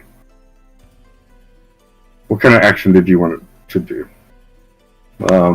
Basically, everybody can, if they want to, do something like that, to set up from your positions that you're in. And then we're going to have reports of where people are coming from and what direction. So Banthor, what would you like to do?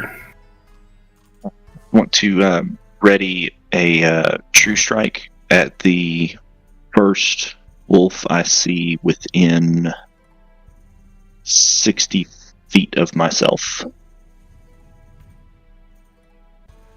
As soon as I see one get in range, I want to cast true strike.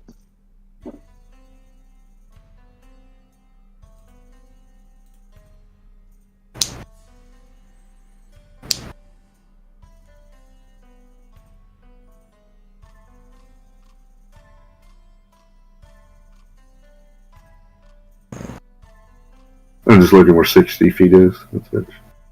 Oh, I'm sorry, 30 feet, not 60. Oh, okay. All right. That's much easier. Right. Okay. Anybody else have any held actions they'd like to talk about before we talk about where they're coming from? Yes. Right. Go ahead. Kellen will ready his potion of growth. The trigger will be that the alpha is within distance of him, and the basically the wolves' vanguard has already passed on. Gotcha.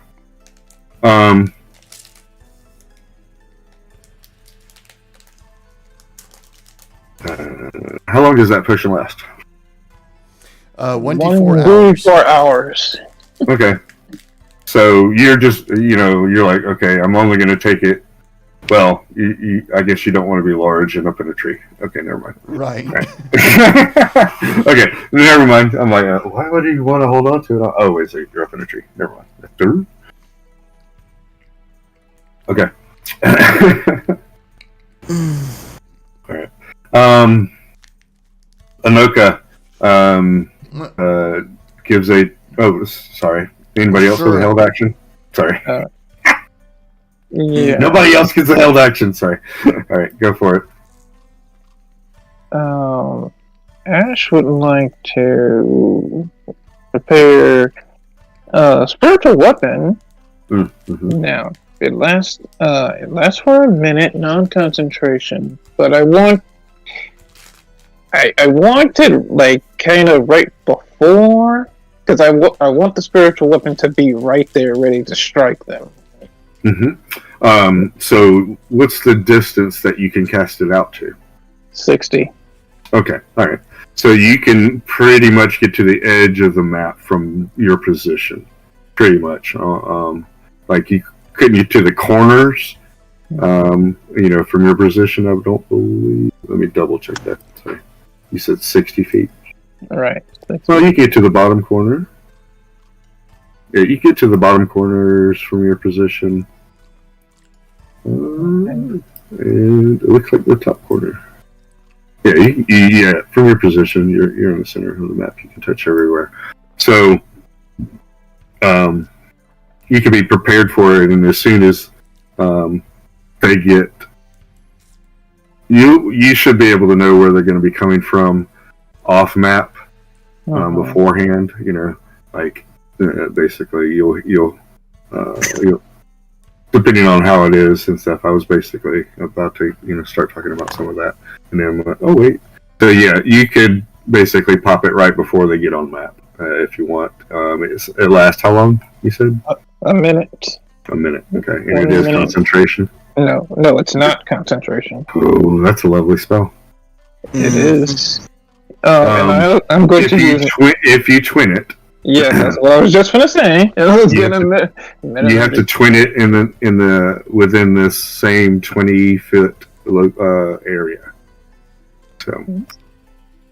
So you couldn't put it like on one side of the map and one on the other side of the map. Yeah. After that, you can move them around with one bonus action, but you probably want to kind of keep them, and stuff. Yeah. Now, that being said, you could proc one next to you and one way off. That being said, because you can I want one here and I want one out there, or within 20 feet of you. Okay. So if you want to hold on to one and then send one off, you can do that, or you could put two out in one place, or two next to you. I'll let you make that decision. When you say when you want it to proc. I'll let you think about it for a moment. Okay. Let's see. That's right. Maxie she's over here on this rock. She's basically looking to the south, southwest. Orist and Western are looking in the east, west, and Banthor, you got the east.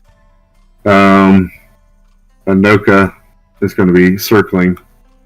Necker, you looking to the north. Cerebella, that's right, she's going to use, what's that warlock thing again? Yep, that thing. Eldritch Blast. Eldritch, there we go. I'm worried sometimes. They escape me. Mm-hmm. So to the south, Anoka and Maxie say a group is approaching. And to prepare for battle from that direction. They can't see anything, but they heard some rustling. Well, Maxie says she can't see anything, but she's heard some rustling. And Anoka is making motions to say that there are wolves coming from that direction. Does anybody want to... any other held actions? Spiritual weapons, a bonus action. I can also ready a firebolt. Okay. And prep for the ensnaring strike. Okay. And basically, when I can finally see a wolf, Mhm.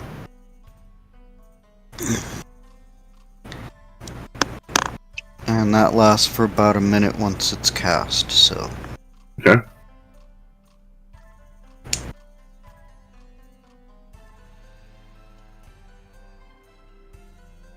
Banthor, what were you doing again?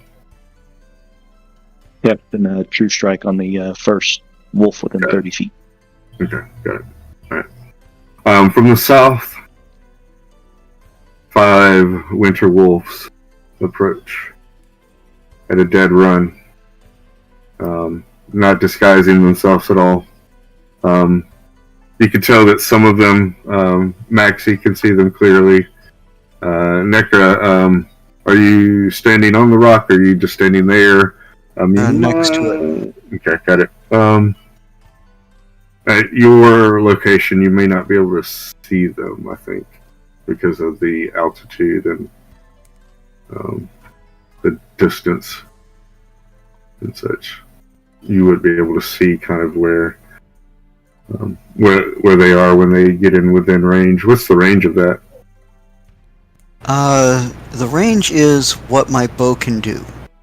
Got it. Okay. 150 normal. You got it. Okay. See if you could see them.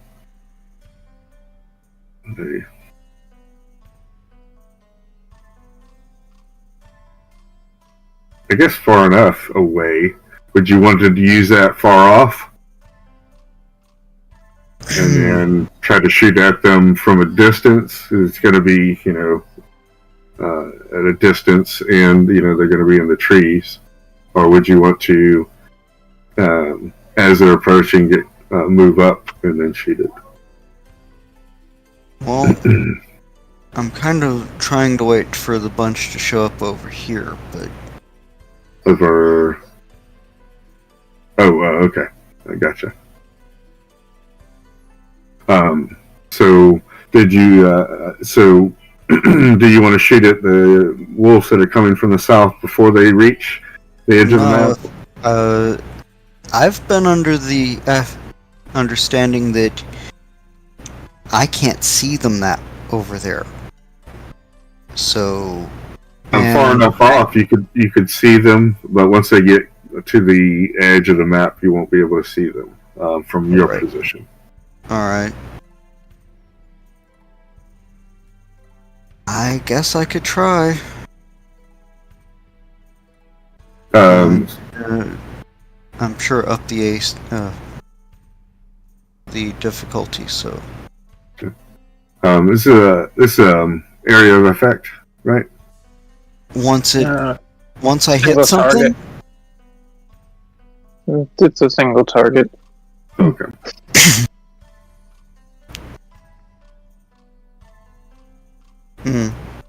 Oh, and so basically it snares a single target? Is that what? Yeah, so it hits, it does normal damage, but it also ensnares the target it hits. Okay.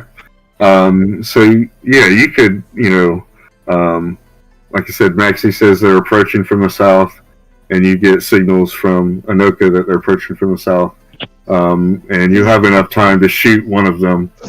You can okay, You can either move around, jump up on the rock, things like that to get a vantage point and shoot one of them from a distance, or wait till they or get a little closer and wait till they come and shoot one or not. So do you want to try to do that? Shoot one from a distance and split the pack a little bit? Certainly. Sure. All right, go for it. If you get up on the rock, Hit. do you have anything to use? Inspiration? No, that was the bonus if I can hit this stupid thing. And it. Yes, the ensnaring strike will do a D6 okay. damage when because it wraps them up in spiky vines, basically. Gotcha. Yeah. Okay.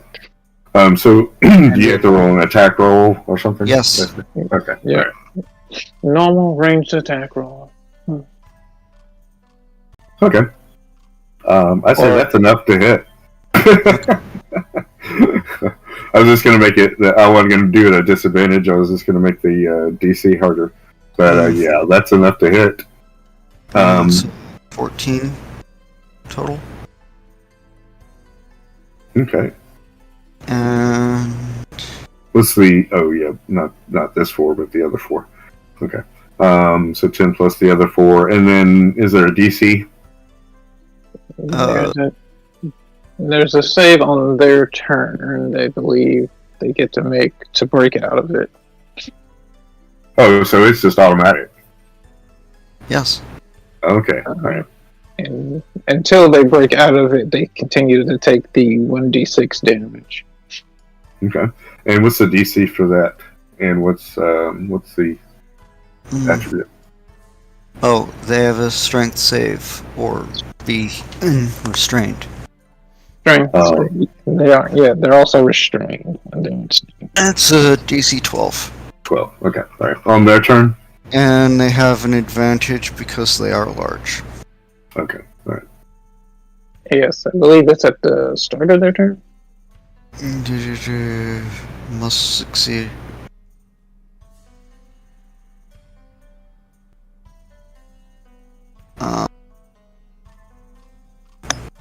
It does not say at the start of their turn. It just says that they have to make the save.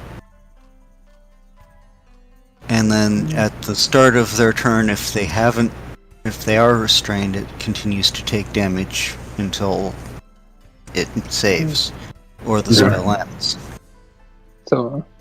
All right. So you hit the 4th one here, and it is going to be restrained until the beginning of its next turn, basically. So it kind of it loses out on a turn while it's running, and the other 4 wolves continue running and such. So it's going to be at the very minimum lagged around for it to approach. You said that was a DC 12 or 13? 12. Full strength. Okay. I'm just going to pull that one off to the side here. So as they approach, Maxie, Anoka, and the twins over here are going to fire as well.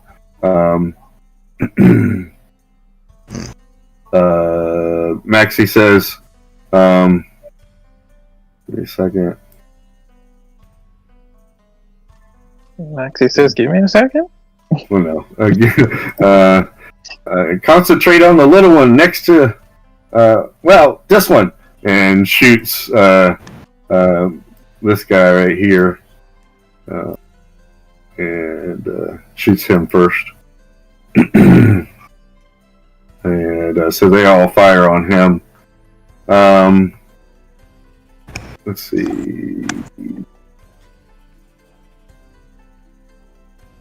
Ooh. And Sarabella will actually she'll be able to see where she's at. She does her because that's 120 foot, right? Yep, 120 feet. So she throws out a bolt as well, firing it at that wolf.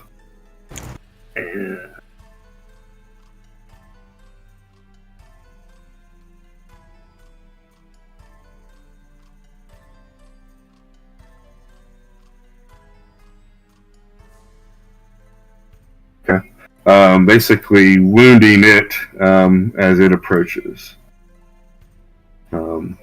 Not stopping it or anything like that. Oh, and that one took 14 damage. Alright.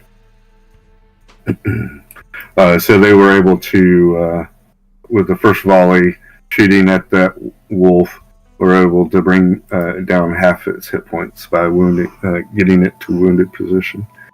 They start to run towards the gap here. I guess let's go ahead. I forgot, and we should do initiative so that we're not running over each other here. Turn everywhere. So remember to click on your token and then click initiative. Let's see. We need one for Osh.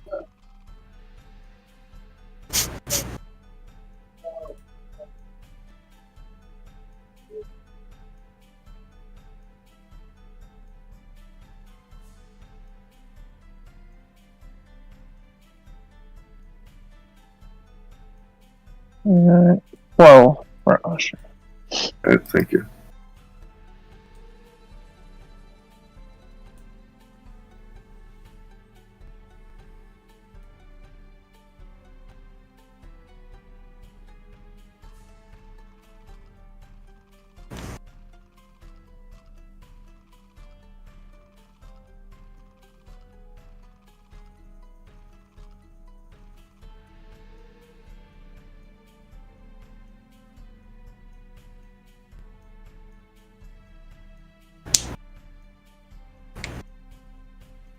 We have everybody there. Banthor, Helen. Me.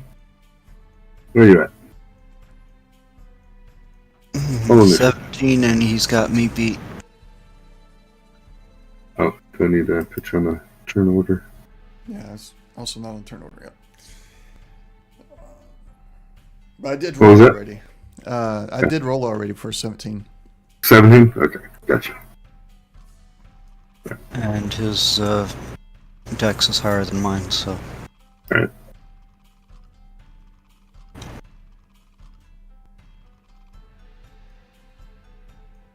Well, we forgot a couple. I guess, had you.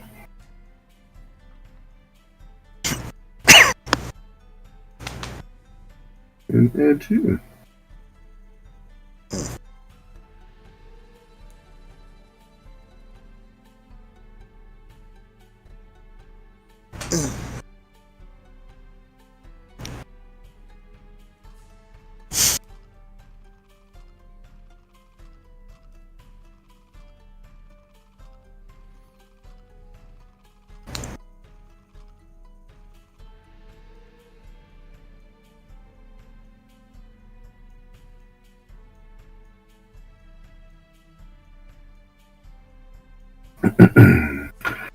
Kellum, you doing anything during this? You hear the howls and such. Nothing really. You don't want to take a potion, do you? Do I see the alpha? No. No, I'll not take the potion. I will. I'll delay Okay. if I All can right. do that. Sure. Yeah. Necra, you shot off your entanglement on them. Tangling that one. And then they shoot X Orist. Banthor, are you going to do anything in particular while they're right off map? Yeah, I'm gonna move. Use some of my movement here.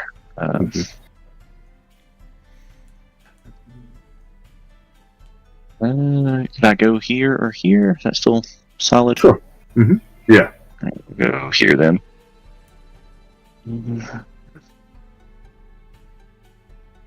All right, and I'll ready an action. Same as before. I'll do True Strike on the first one within 30 feet.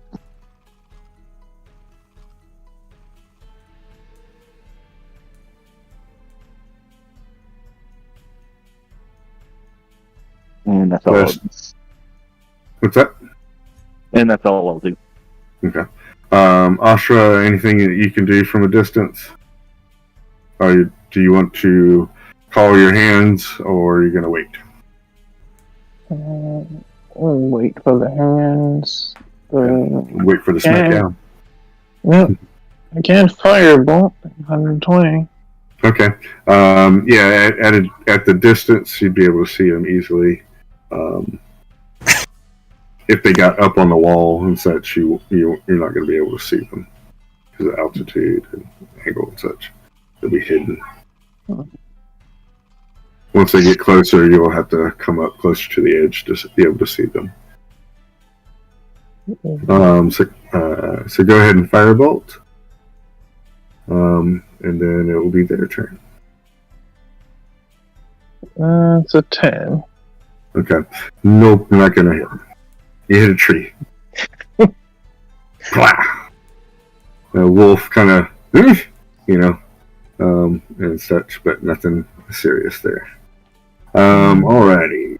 At their beginning of their turn, that one's going to roll a 9. And because of the size of them, they do get advantage. Okay, all right, thank you. I appreciate that. A 16. All right, so bust out. Alright, so that spell goes away. But this one in particular is one turn behind the other group. All right. Banthor, the Winter Wolves come on to the battle map here. They're within range, and you can either pick the one that's already been wounded or pick one of the other 3 that are there. There's those 4 that are right here that are fastly approaching. They're headed straight for the opening, right for the bear traps. And this is for my rated action. Correct. I'll go this one. Can you see my pings? Nope. I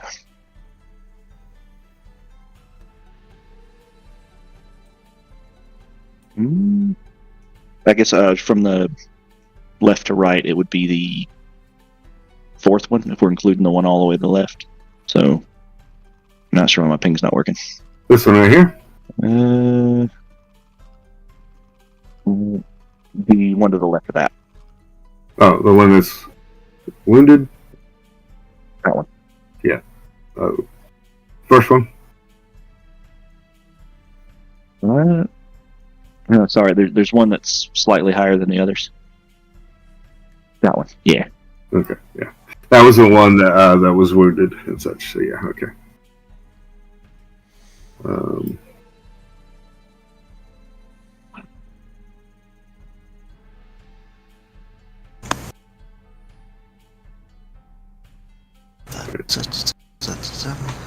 So you got a mark on them, basically. What is that? Yeah, so for me only, I have advantage on my first attack that's against right. it for up to 1 round, so I'd pretty much have to hit it my next turn or that goes away. Got it. Understood. I don't know why they came in a little small. Much bigger. Alright. Now you see the full might of the Winter Wolves. Ha ha ha ha. It's like, why do these things look so small? No.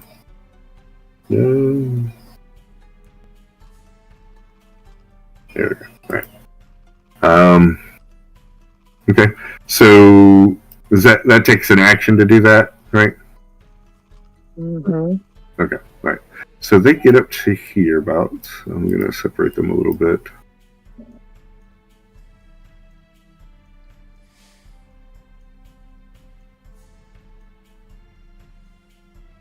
So they dash up to this location.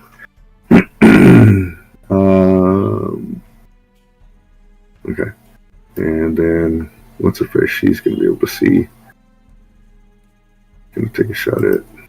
So the one that's wounded and the one that you've got tagged, Banthor, the Elven Archer takes a shot at now that she can see it. Actually shoots it twice. There you go. Cool. So she heard it pretty good. Alrighty. Come back to the top of the round. Kellum, you're still waiting for the alpha. Necra, you can see these wolves approaching the traps and the rough terrained area. Right. You can see that the wolf in the distance is broken free of your spell. There's one that's wounded and 3 fresh, and then of course, the wolf in the back. I'll shoot this one and try to use one of the +1 arrows. Okay, all right.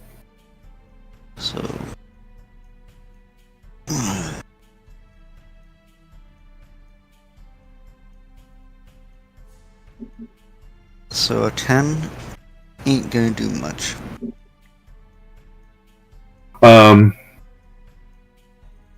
Let's see. Do you have inspiration? No, I do not. Let's see. Well, for going forward and seeking a suitable location for the group. I don't know if that was your original intention. But you seeing that everybody has come together and is set up basically the way you envisioned it, you are inspired to shoot this wolf. Damn it. I hope I could say damn it. I said it twice. Mm-hmm. So a grand total of 12. All right, beats it, buddy. Whew. They do have different ACs, so that's 10 points. So is that 10? Yeah. All right. Perfectly happy to use the sneak attack. Oh yeah.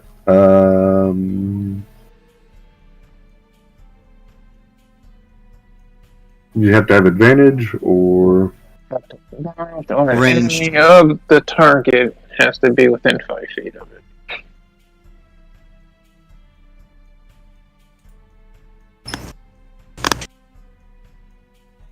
oh, because that was piercing 6. Yeah, that's right. Yeah. So it's 7 damage. What level of rogue? 2?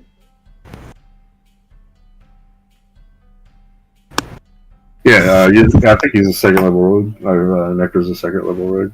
If you didn't move, you could have steady aimed and gave yourself advantage. I didn't move. Okay, yeah, you could do that.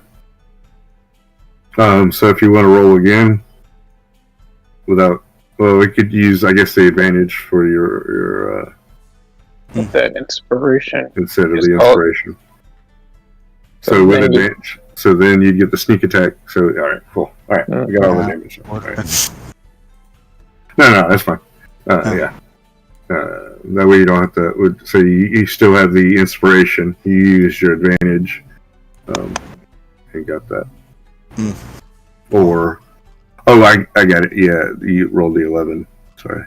No, you rolled the 9 and then the 11. Yeah, that's right. Confusing me. It's too easy. All right. All right. So you strike it and get the sneak attack damage. I get it. All right. Anything else for you? That was your bonus action. can't move, and your action. All right. Answer that question. The thief, the Trap Brothers, they fire at the one that you just shot at as well. Able to damage it a little bit. Maxie does the same. And Forrest yells out, "Come over here, you dumb animals! I've got something for you!" as he tries to tonk them over to him. Let's see if that works. No, it does not work. They are not taunted. They sneer, and one of them starts to head off in that direction, but then a larger wolf in the back barks at them, and they start to head up towards the bear traps that have been set up. Banthor. I am going to cast Ice Knife on the one I have marked. Okay. What's the range on that? Is it 30? 60. Ooh. Alright, you get a 17. And I get advantage because of the True Strike. 21. Were you fishing? Damn, that's still 16. 21. Alright. So both of those, either one of those strike. I need to make a deck save. Yeah, so the one I hit just takes 1d10 damage. All right, go for it. And then I also need to make a deck save, or on any within 5 feet. Any wolf within 5 feet of that target. Oh, okay. All right, so those two guys. Including that target. So. All right. Okay, so I'm going to do the target first. She rolled a 21. The guy above him rolls a 13, and the guy below him rolls a 9. What's the DC? Yeah, it was deck save 13, so just the one. In the back. All right, and what happens to him? And they take 2d6. Oh. Let's see. So that would be the 8 that I rolled. So 5 piercing damage for the initial hit, and then 8 cold damage for the which they are immune to. Yes. Yes. Yeah. Double check that. Yes, they are. Definitely they are immune. So it takes 8 damage. It's the piercing damage, right? 5 piercing damage. 5 piercing. The initial target. Right. And then the condition that you got there goes all the way. You got the advantage. Uh-huh. All right.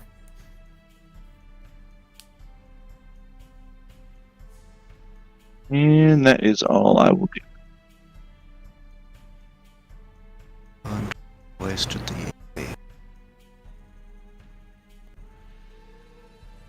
sorry, I got a bunch of lag there. Did I go away for a moment? We didn't notice anything. Okay. So they shrug off the cold damage and give a hearty laugh and start to continue going forward. Anything else for you there, Banthor? That was their action, bonus, or movement? Be it. Alrighty. Western, seeing that they're not coming directly for where he's at, grabs his polearm and sets down his two-handed sword and gets ready to poke at them from a distance. Ashra, what you doing? Looks like they're going to run into the bear traps. 2 of them might be restrained. Then they're going to hit the rough terrain if they go up that direction. What are you going to do?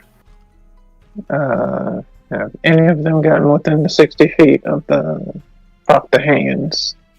They are they're in within 60 feet of you. If you'd like to proc that. I would say wait to see if they get restrained by the traps, because then that would give me advantage on smacking them. Okay. So you want to hold that? Is that a leveled spell? Yeah, that's a spell. Level Okay. spell. So what do you want to do? Do you want to hold that level spell, or do you want to? I will. I can shoot a firebolt. Okay. Yeah, because I'm going to wait to see if they get restrained. Okay. So I'll firebolt one of them. All right. So there's the wounded one in the back. The wounded one that got shot at first. And then there's one that's taking a little bit of damage and such. So. Let's see if I can hit the wounded one. All right, go for it. 18. Mm-hmm. That is a hit. One. 1 point again? 1 point of fire. Okay, alright. He yelps out in pain. And kind of twitches a little bit and moves to the side. Like, the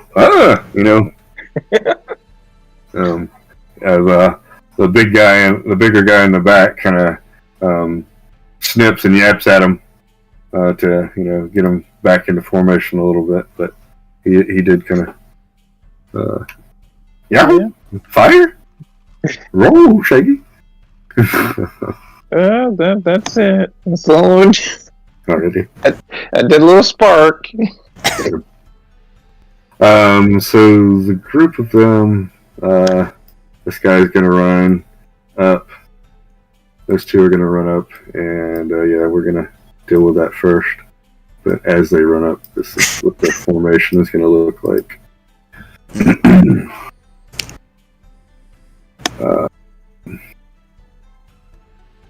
Alrighty.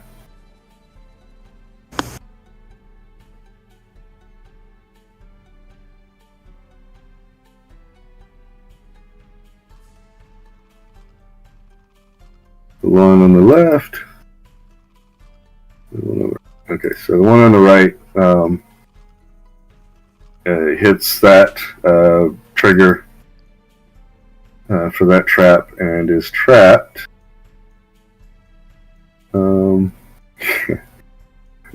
Nearly dead.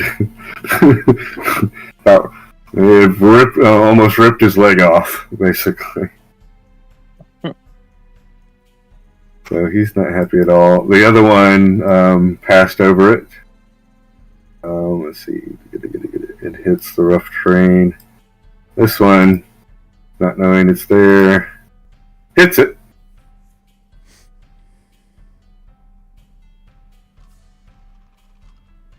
Takes the 15 points of damage. And restrained. I gotta restrain the other one, so give me a second. Ooh. Perfect.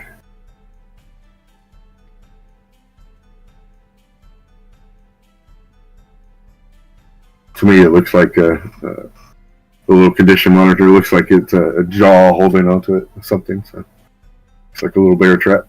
So these two are bear trapped, and will continue to take damage. So this one's pretty much going to be dying soon. And this one's going to be restrained, and we'll have to, get over it. Either gnaw himself out or rip his leg out. Let's see. So, hold on. They have a movement of stupid. Okay. 5, 10, 15, 20, 25, 30, 35, 45. Okay, so he gets to here. It has to decide what he's going to do.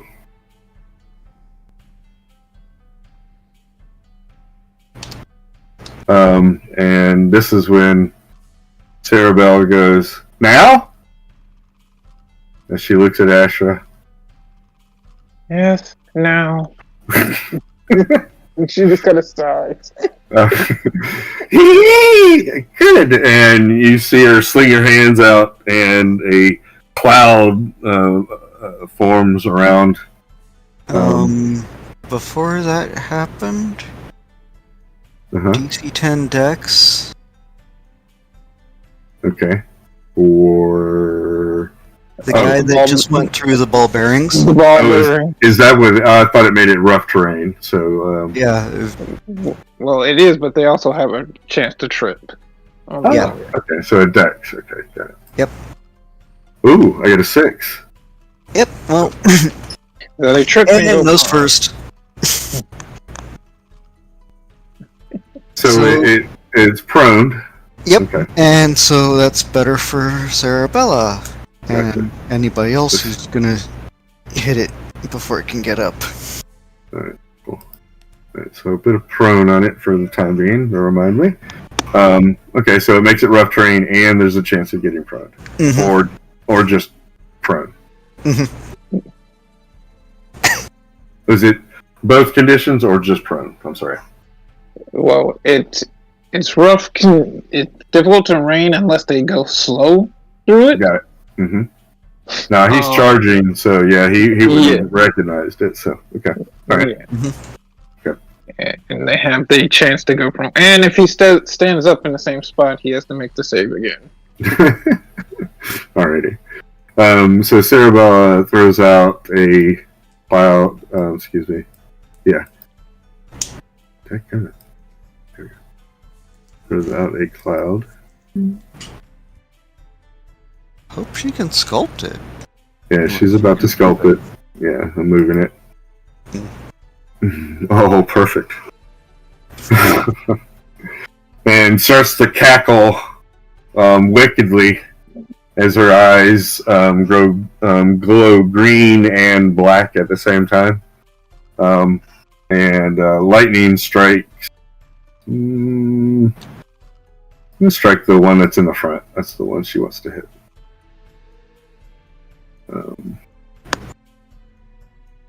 Oh yeah, that's a hit. So 3d8, not just 8. So, 6, 7, 8, 11 points of lightning damage. All right.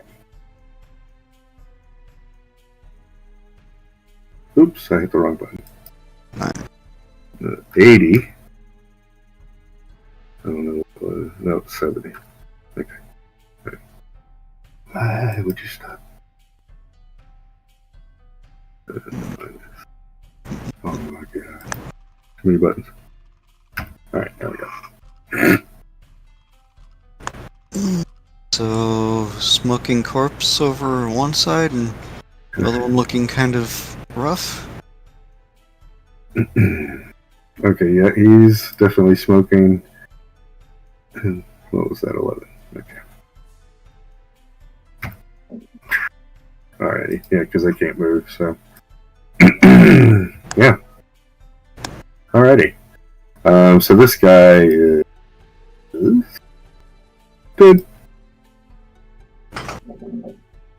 Alright, so lightning bolts go off and strike those 3. This wolf almost jumped out of the way, but was struck by it. And these being restrained. Oh no! Wait a second. He is prone. Never mind. So so had advantage. Okay, and these being restrained, just just had to sit there and take it. As such. So she is cackling in delight as these 3 are taking the brunt of that. Prone, this wolf is not going to get up. He's going to look at Banthor and Maxie. Yes. Okay, well. This is gonna suck.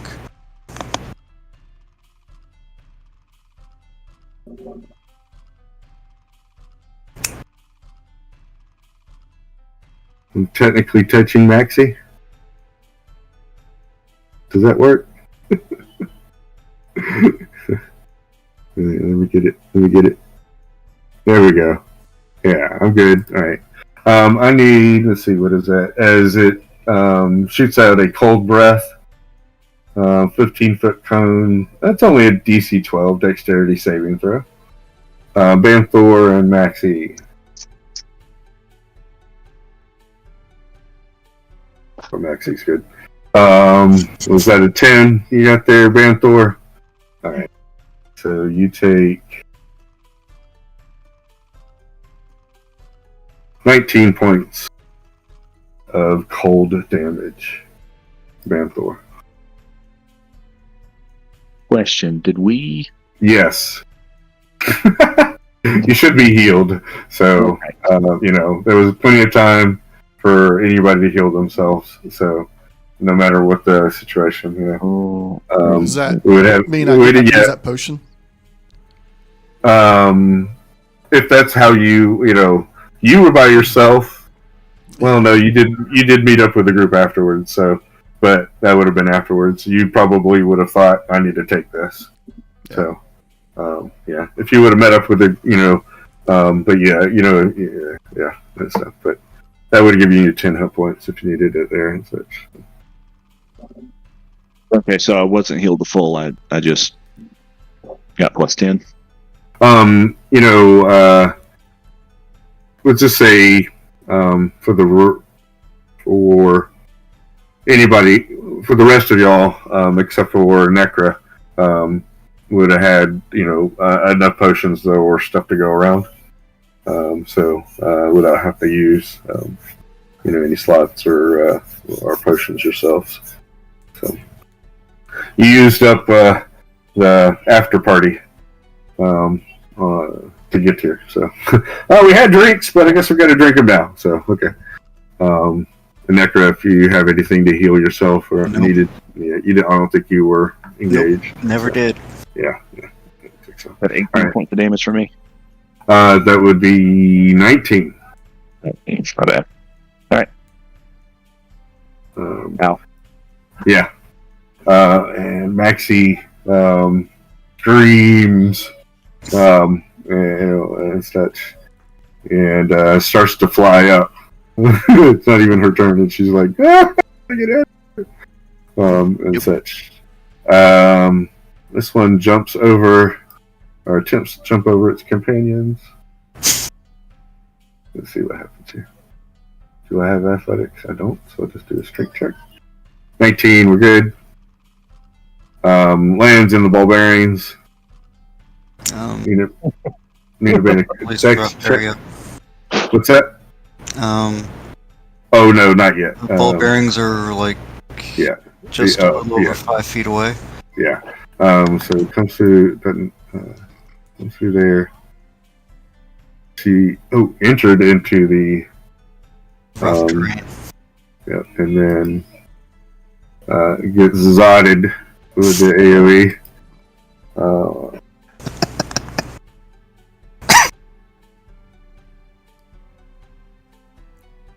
No, minus 11. Cool. There we go. All right, sweet. And let's see if he's smart enough to see why he is. All right, so he's going to actually springboard off of his companion, so he doesn't have to step on the ball bearings. He's like, something tripped up. You've done him full, and he's going to, basically run over his friend, so he doesn't have to touch the ground. Which will do a little damage there, and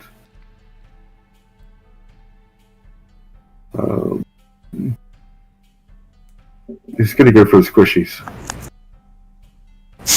He doesn't have enough action right now. He doesn't have an action, but he's in your face. In your face. But he is, I guess, technically still in the cloud. So, hey, there's that. Alrighty. Kellum, you hanging out in the trees there? Is there any sign of the alpha yet? Roll survival. Or perception, excuse me. Oh, okay.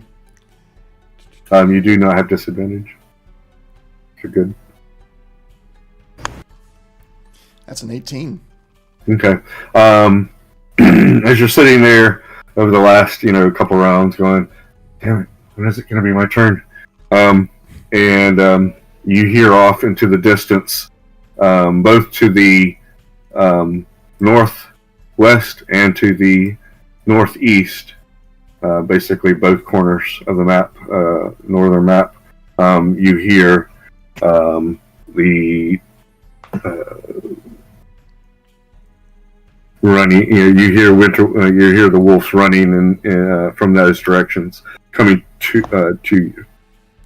I couldn't think of the words I wanted to use to describe their footpad running, but anyhow, a thunderous footpath of wolves. Well, yeah, maybe.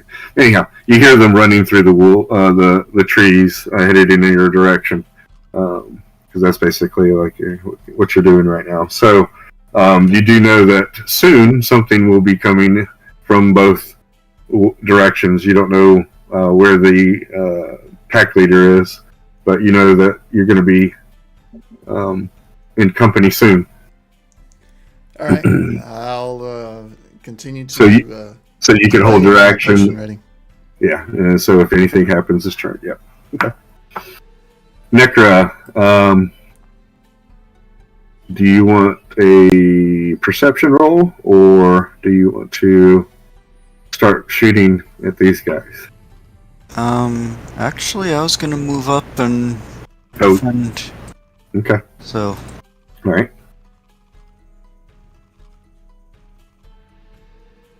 What you got? well, let's see. Start with this. You don't have them quite surrounded, so you don't have advantage, but you do have somebody within melee. Uh-huh. So now you can use that inspiration.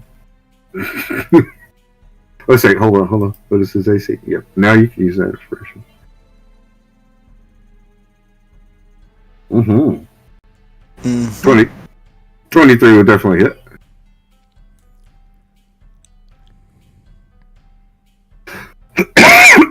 Excuse me. Didn't mean to. Okay. And because of Sneak. Proc. Yep. yep. And then also because dual wielding and how I set Well, this so up. that's a total of 8. Okay, I already did it. And the other hand, All right, 21. That hits. I don't know why I did that. with the 6. again. Okay, that's fine. Oh, that worked.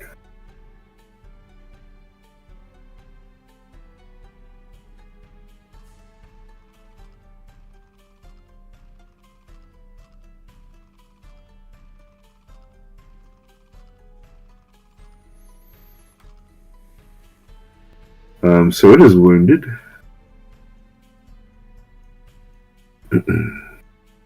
It snarls at you and in comment says, wait your turn. We'll kill you soon enough. And looks at Sarabella with menace intent. That was your movement, bonus, and action? Mm-hmm. Correct. Alrighty.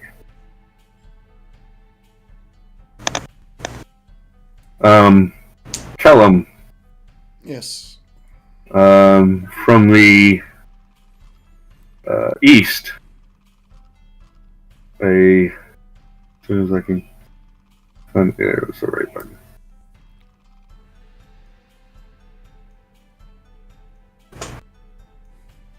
You see what you can only hope to be the pack leader.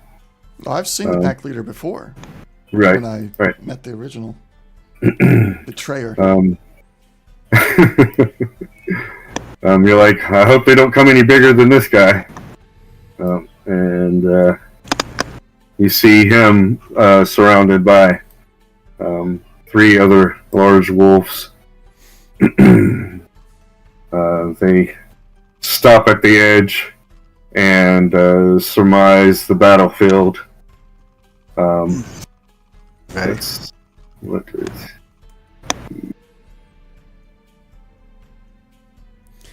Does it look like they are planning to engage, or are they settling in to observe? It looks like he's settling in to observe. He looks around the battlefield and snaps some orders, and these guys kind of come to guarding positions. Hold on, let me change this guy. Oh, no, I'm not going to change it. I'll just leave him right there. Yeah, there we go. Guarding positions. All right. Using my held action, I will take the potion. Mm-hmm. Gotta find it real quick and remove it from my thing here. So I'll take the potion, and as I take it, as I'm beginning to grow, I will rush out through the branches and allow the growth of my height to let me have a very small drop down to the ground as I get over here. Gotcha. So, okay, gotcha. All right, so you're running through and then jump off. Like, okay, and become large there. Got it? Mm-hmm. Yep. Okay. And then, so that's going to be an extra D4 on all my attacks. So you catch the. Hold on. You catch the winter wolf, your pack leader, off guard. He is surprised. You have advantage. Okay. So let's roll that long sword. There's the 1, and there's the advantage. So 16. Crap, too high. I can't see. Okay, that hits. All right. Because of where his hit points are. I'm just going to move him right there. Okay. Because of where his hit points and AC are. Like, made it off screen. So that's 11 damage from the sword, plus another 2. So 13 damage. The extra 2 is coming from the enlarged. Gotcha. All right. And then the shard dagger as my bonus action. Yeah, it looks like a short sword now. Or does the weapons become large as well? Yeah. Yes, they do. Weapons, everything. Yeah. So even the pelt That's a of weird- the betrayer is large. Oh, that's right. That's such a weird spell. So Anyhow, go for it. Potion. 24. Mm-hmm. That's a hit.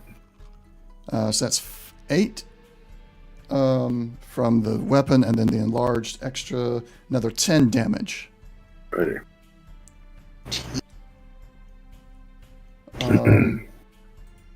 23 total.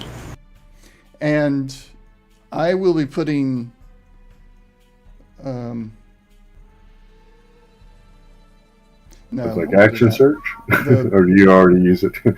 Yeah, you I've already used your already action used search. that. We didn't get that. Yeah. I'm looking at unwavering mark. There's no real reason to put unwavering mark on him right now. What about booming blade? I don't think I really need to worry about that either.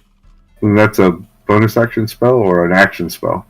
It That's goes an with the attack, Yeah. Yeah, that's an Um, action spell. but there's no reason because he's not going to be moving away from me. So there's no reason to do any of those. So I got my enlarged. I've attacked him.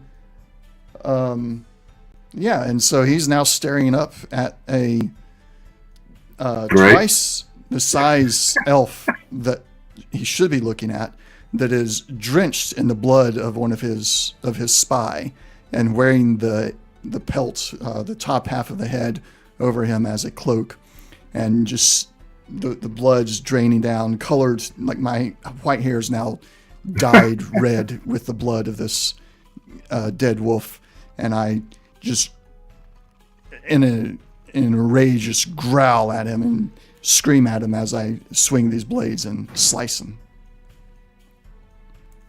Okay.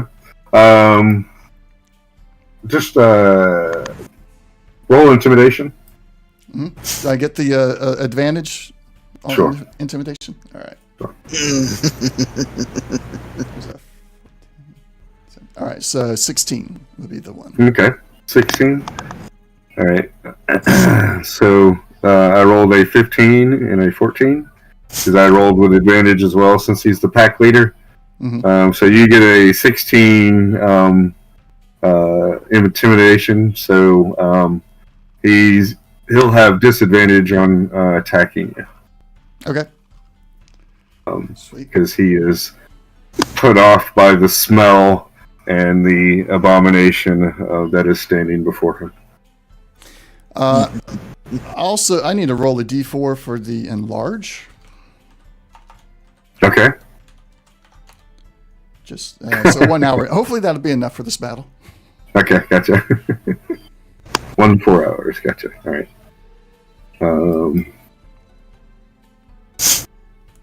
100 rounds? Yeah, that should be just fine. If not, we're in real trouble. If we in survive the in the distance, Calum, you hear the hoof beats of the centaurs. They are off map, but they'll be coming in from this from here. You could tell that they are headed towards you, Calum. Probably to engage the bodyguards. Yeah, correct. These guys, were totally just okay. Let's see what they. Oh no, I'll do it off of here. So each one, I'm gonna roll charisma off of each one of them to see if they do anything. The top one rolls a 14, so he's stunned as well. 14 for the middle one, and a 2 for the last one. Alright, so this guy is going to have the fear as well. And then the other two just look at you in stunned belief as like, what the? Because they think, at first it's their wolf, and then they realize that it's not. It just the whole situation just like boggles their mind, and they can't do anything. And then this other guy's like, I'm not doing anything. Like he's afraid. As you look at him, you can see the fear in his eyes as well. He doesn't want to be the next pelt I wear. He's like, oh, wait a second. That's a drow. Oh, wait a second. We don't want to deal with that. Okay, so go to the next person. That'd be the thieves. Oh, shit. Excuse my language. It's 11:15 almost. I didn't see what time it was. Time keeps on ticking. All right, so we'll rush through this next round real quick. They're going to fire at the ones that are in front of you. Ashtra.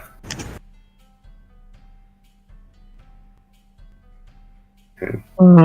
They're whittling away at the wolf that's in front of you. Hopefully, it won't kill. Hopefully, it won't kill you. They're like, no. They're trying to protect you. It seems. Max is pissed and flies in, stabs this winter wolf that's on the ground with her poison dagger, and beats feet over here and disappears. I'll be back!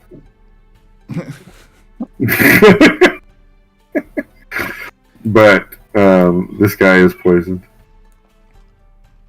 Yeah, dagger of venom's a nasty thing. Alright. Orest. Seeing this guy over there says, no, we don't. goes to regular size because he was a little small. And oh yeah, okay. All right. He is prone. Ooh, okay. So he, with both hands, he raises up his two-handed axe. Well, it's a hand and a half, but right now he's using it two-handed. And let me see if he kill this guy right off the rip.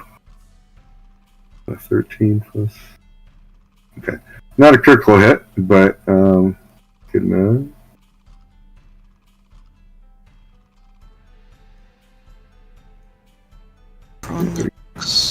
Oh, that was weak. Oh well. Oh, but he attacks again. That's right. Never mind. Okay, good. All right, one more time. Not a crit, but enough to kill that one. All right.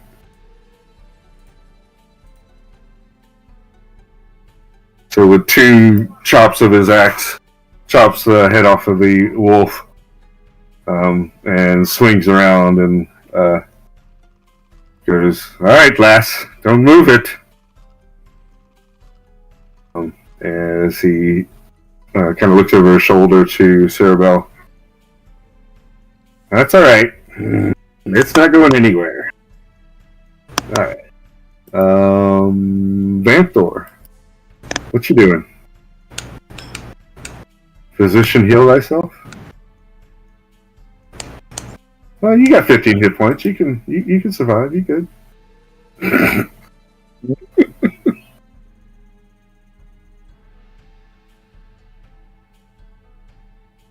I am going. Am I in range of? Or am I going to provoke an opportunity attack from the prone? No, you're far enough that it won't proc opportunity. I'm going to go around this rock. Here. Get the heck out of the way.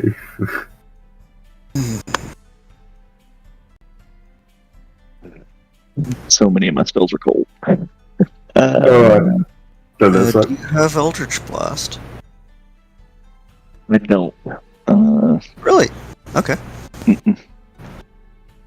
Because we're doing that based on charisma modifiers, aren't we? No. Well, generally it's off of charisma. I have modified yours off of your con a little bit. Okay, yeah, I was wondering about that because it's not. I had -1 charisma. I will. How messed up is that wolf that just hit me looking? He's not wounded yet. All right, so He's taking damage. Yeah, it's just prone. It's taking damage, but it's not wounded yet. All right, I'm going to cast Witch Bolt on it. There you go. All right.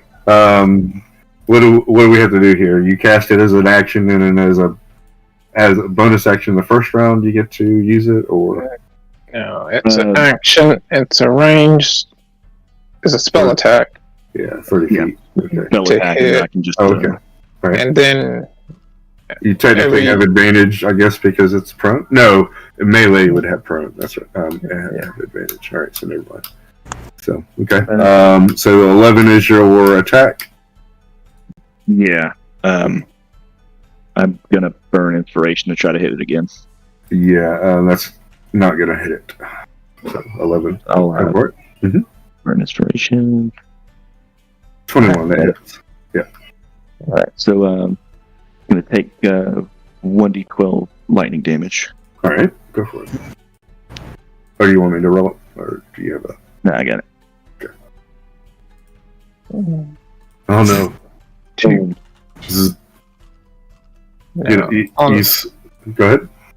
on subsequent turns, he can use an action to automatically deal 1d12 damage. Oh, that's As long right. as- Yeah. As long as he He's- stays within 30 feet.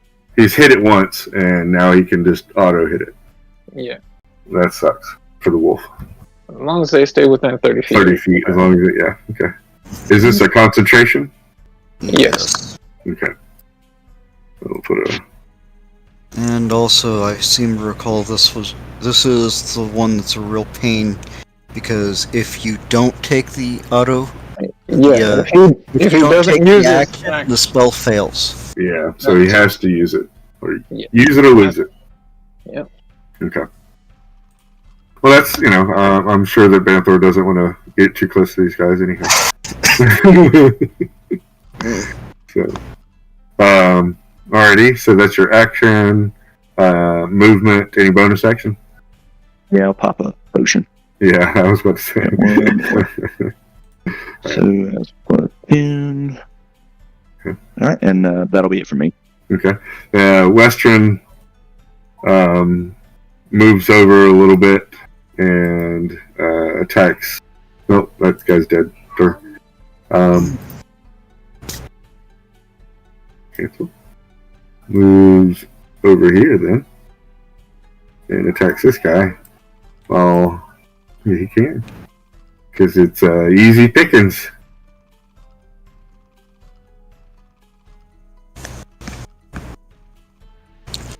Oh my gosh. We're gonna do that again. Dude! Alright, at least you it's just okay, alright. Hits him, wounding the animal. Okay.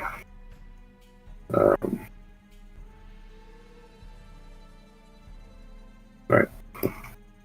I had to use a second attack to hit him. He hit him. Alright. Ashra. You had a wolf in your face and now it's on the ground. There's a wolf 10, 15 feet in front of you in the cloud, and then there's another one some 25, 30 feet away from in the cloud. And then they're all also where Kellum was, there's now Kellum is large and fighting the pack leader. Alright, we're gonna do spiritual weapon. What are you going to shoot at? Hit the two that are in the cloud. You can put both of your spiritual weapons down here. Mm-hmm. Okay. Yeah. Right. So that they can. Alright, let's see. There's one attack. That's a 22 to hit one of them. Alright. The damage is that much. 8. Yep, force damage. And to hit the other one. Oh, that's a 10. 10 points of damage. Okay. No, that's a 10 to hit. Oh, to hit. No, that doesn't hit. Yeah. So one gets hit, the other one Swatted at. Yeah. Oh, wait a second. You had advantage on attack. It's grappled Oh.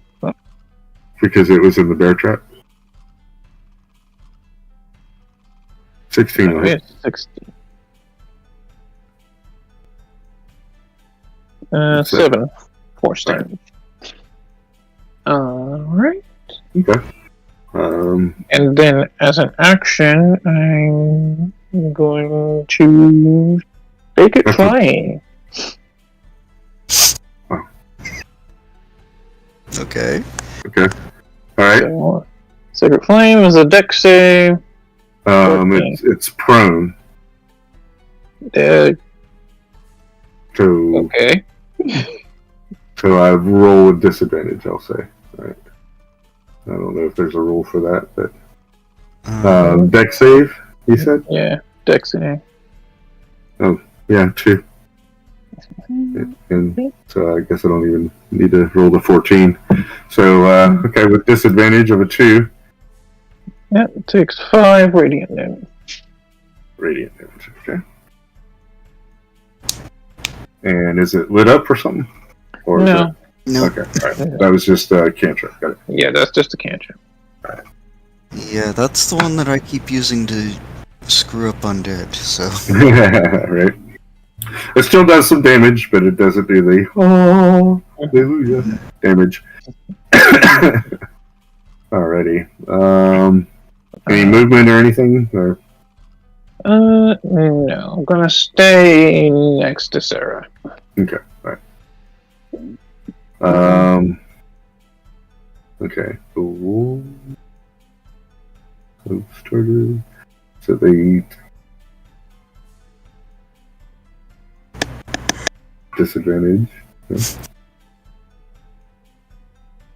Alright, both of them. Okay. Alright. And then get hit with.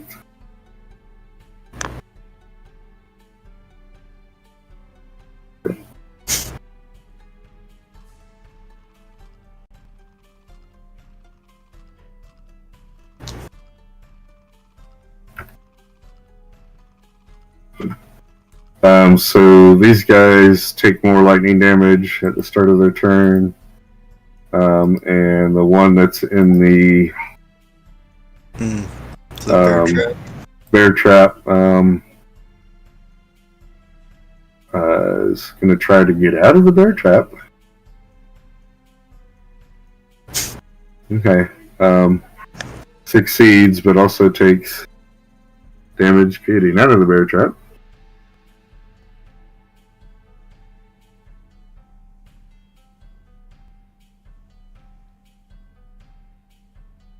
Okay.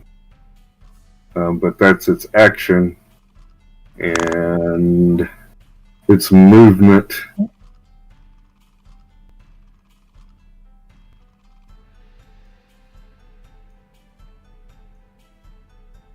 as it runs away.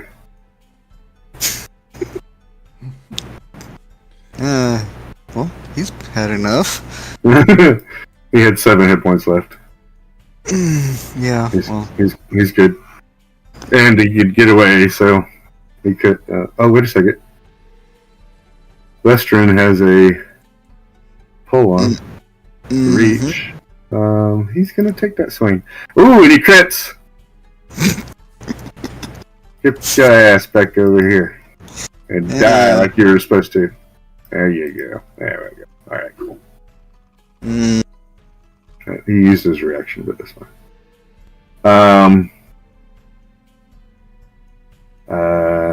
Why do I hear Scorpion? Come again? Why do I hear Scorpion? Scorpion? Oh, what do you mean, Scorpion? Mortal Get over Kombat. here. Mortal. Oh, get over here. Okay. No, these guys are going to go on his turn, so never mind. To the Prone and poisoned guy? yes, thank you. Prone and poisoned? Yeah, but we also have this guy comes from out of the woods. Forgot about him. He was held back a little bit. Prone and poison guy. He just got zotted. He is going to. Please try to get up and fail. Oh, that's right. He's got to get up first. Okay. So he's going to try to get. 10. Dex. Is it? Oh my god. Alright, he rolls a 2. He falls again. So I guess he has enough movement to get back, to try to get back up.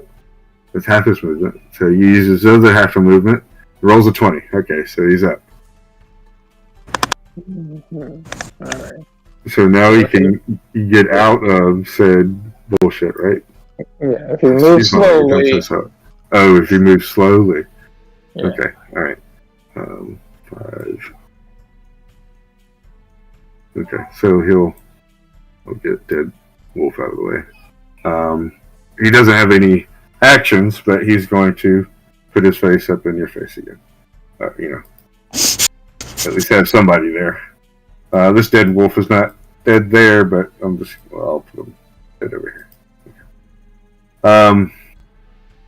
Callum, Yes. you hear to the north west a pack of wolves. Oops, excuse me. come in and proc the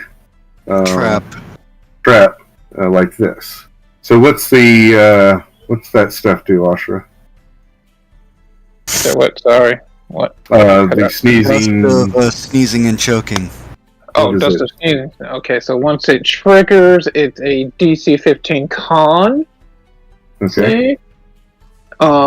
If they fail, they become incapacitated. They start sneezing and choking and suffocating. Oh, suffocating. Okay. I'm going to start from the top. Con save 15. 15.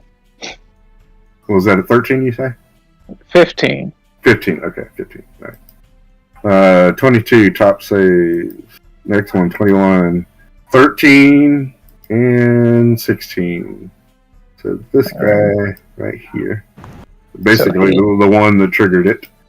So he is incapacitated. He is considered choking. He can repeat the save at the end of his turn to stop the effect, but until then, he is considered suffocating. Okay. That's a lot of nasty conditions. Okay. And he also could die. Yeah. So they come on the board here, headed towards you, Kellum, but then trigger the trap.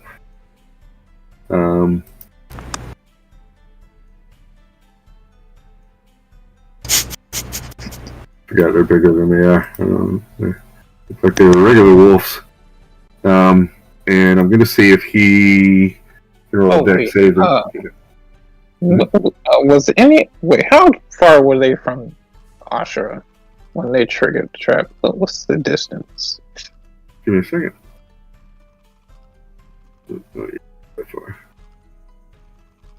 40 feet. Oh, great. I'm going to silvery barbs one of them. Okay. So they can make that roll again. Alright. Okay. Pick one. Go for it. Oh, I go for it. What is it? A con save? Okay. Talent con save 15. 14. Another one is incapacitated, And suffocating. considered choking, suffocating. Alrighty. Okay. I'm going to roll a dex save for the last guy here. He wasn't in it when it exploded, but he's charging towards Kellum, like from a left to right. So he's headed straight for the cloud. He's got a chance to save. Not an easy one. Let's see what he rolls. He rolls a 3. Okay, so he runs into the cloud as well. I'm gonna make him roll a Constitution save of 12. All right. So he gets in. He's in it as well. All right. So we got 3. You got 3 of the 5 in that. In the cloud there. They do at the beginning of their turn get to re-roll that. End of their turn. End of the turn, so they get the condition. Okay, Yeah. all right, for at least 2 turns. All right, this turn and the next. All right, the other one runs through the cloud. They don't have enough actions to do anything, Kellum, but they have surrounded you. Okay. Would they need to take a check on that? Yes. Since they've entered into my presence. Yeah, okay. We'll do that. If I recall correctly, I had a 16 for my intimidation check previously. Yeah, they roll an 8 and a 4. It probably didn't really matter what you rolled. So, I'm going to scare them. Alright, so they'll have disadvantage on their attacks. So most of the wolves that are attacking you have disadvantage. You have a cold damage soak, so if and when they start shooting you with cold, You'll soak a good bit of that before it actually reaches you. It's kind of going to act like a damage reduction. Yeah. It'll stop enough. Let's just say it's 13. That may or may not be the number, but let's say it's 13. If you get 15 points of cold damage, you only take 2. Mm-hmm. But it takes 13 points of damage, the cloak itself, basically. And it has a rating of, let's say, 30 or something like that. I'm not going to tell you what it is. So after a couple of after taking 30 points of cold damage, if that's the number, then it will no longer take that cold damage. But it'll shave it off. Any extra will bleed in and stuff like that. So it basically has an amount that it reduces cold damage by, and it has its own HP. Correct. And it's taking damage to that HP by the amount that it reduces from getting to me. Correct. Mm-hmm. All right. And then after that, it's just tethered and torn and stuff like that. So yeah. Still there, but not enough to do anything. All right. Like an energy shield. Kind of, yeah. I can work with that. And starting at the turn of the turn when we come back next session, the centaurs will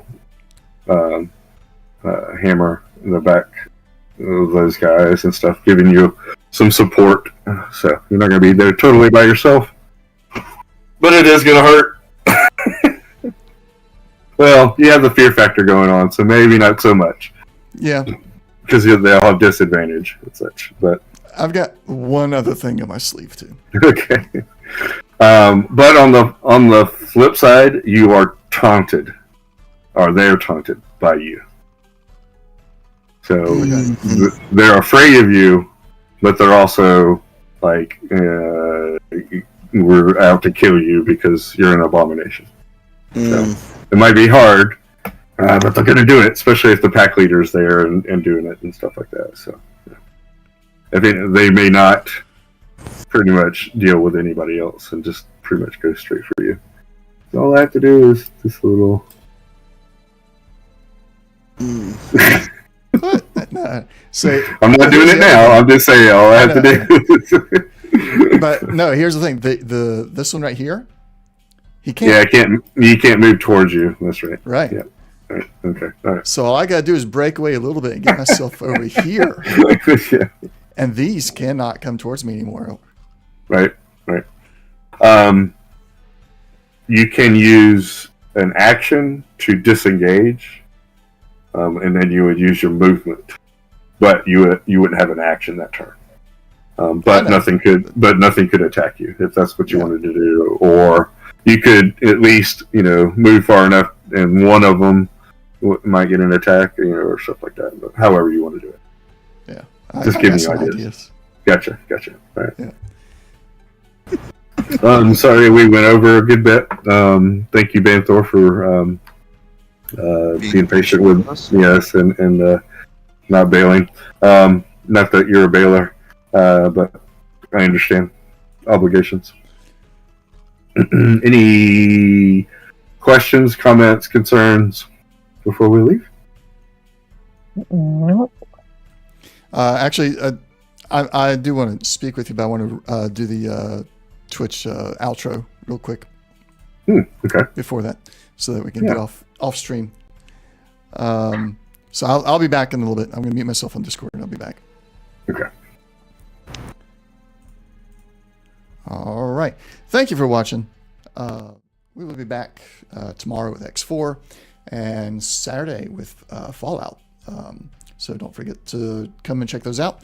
Thank you for joining us today, watching this. I hope it was enjoyable, and we'll be back in 2 Sundays for the next D&D campaign, where we'll continue this combat. So we'll see you then. Thanks for watching. See you next time. Bye.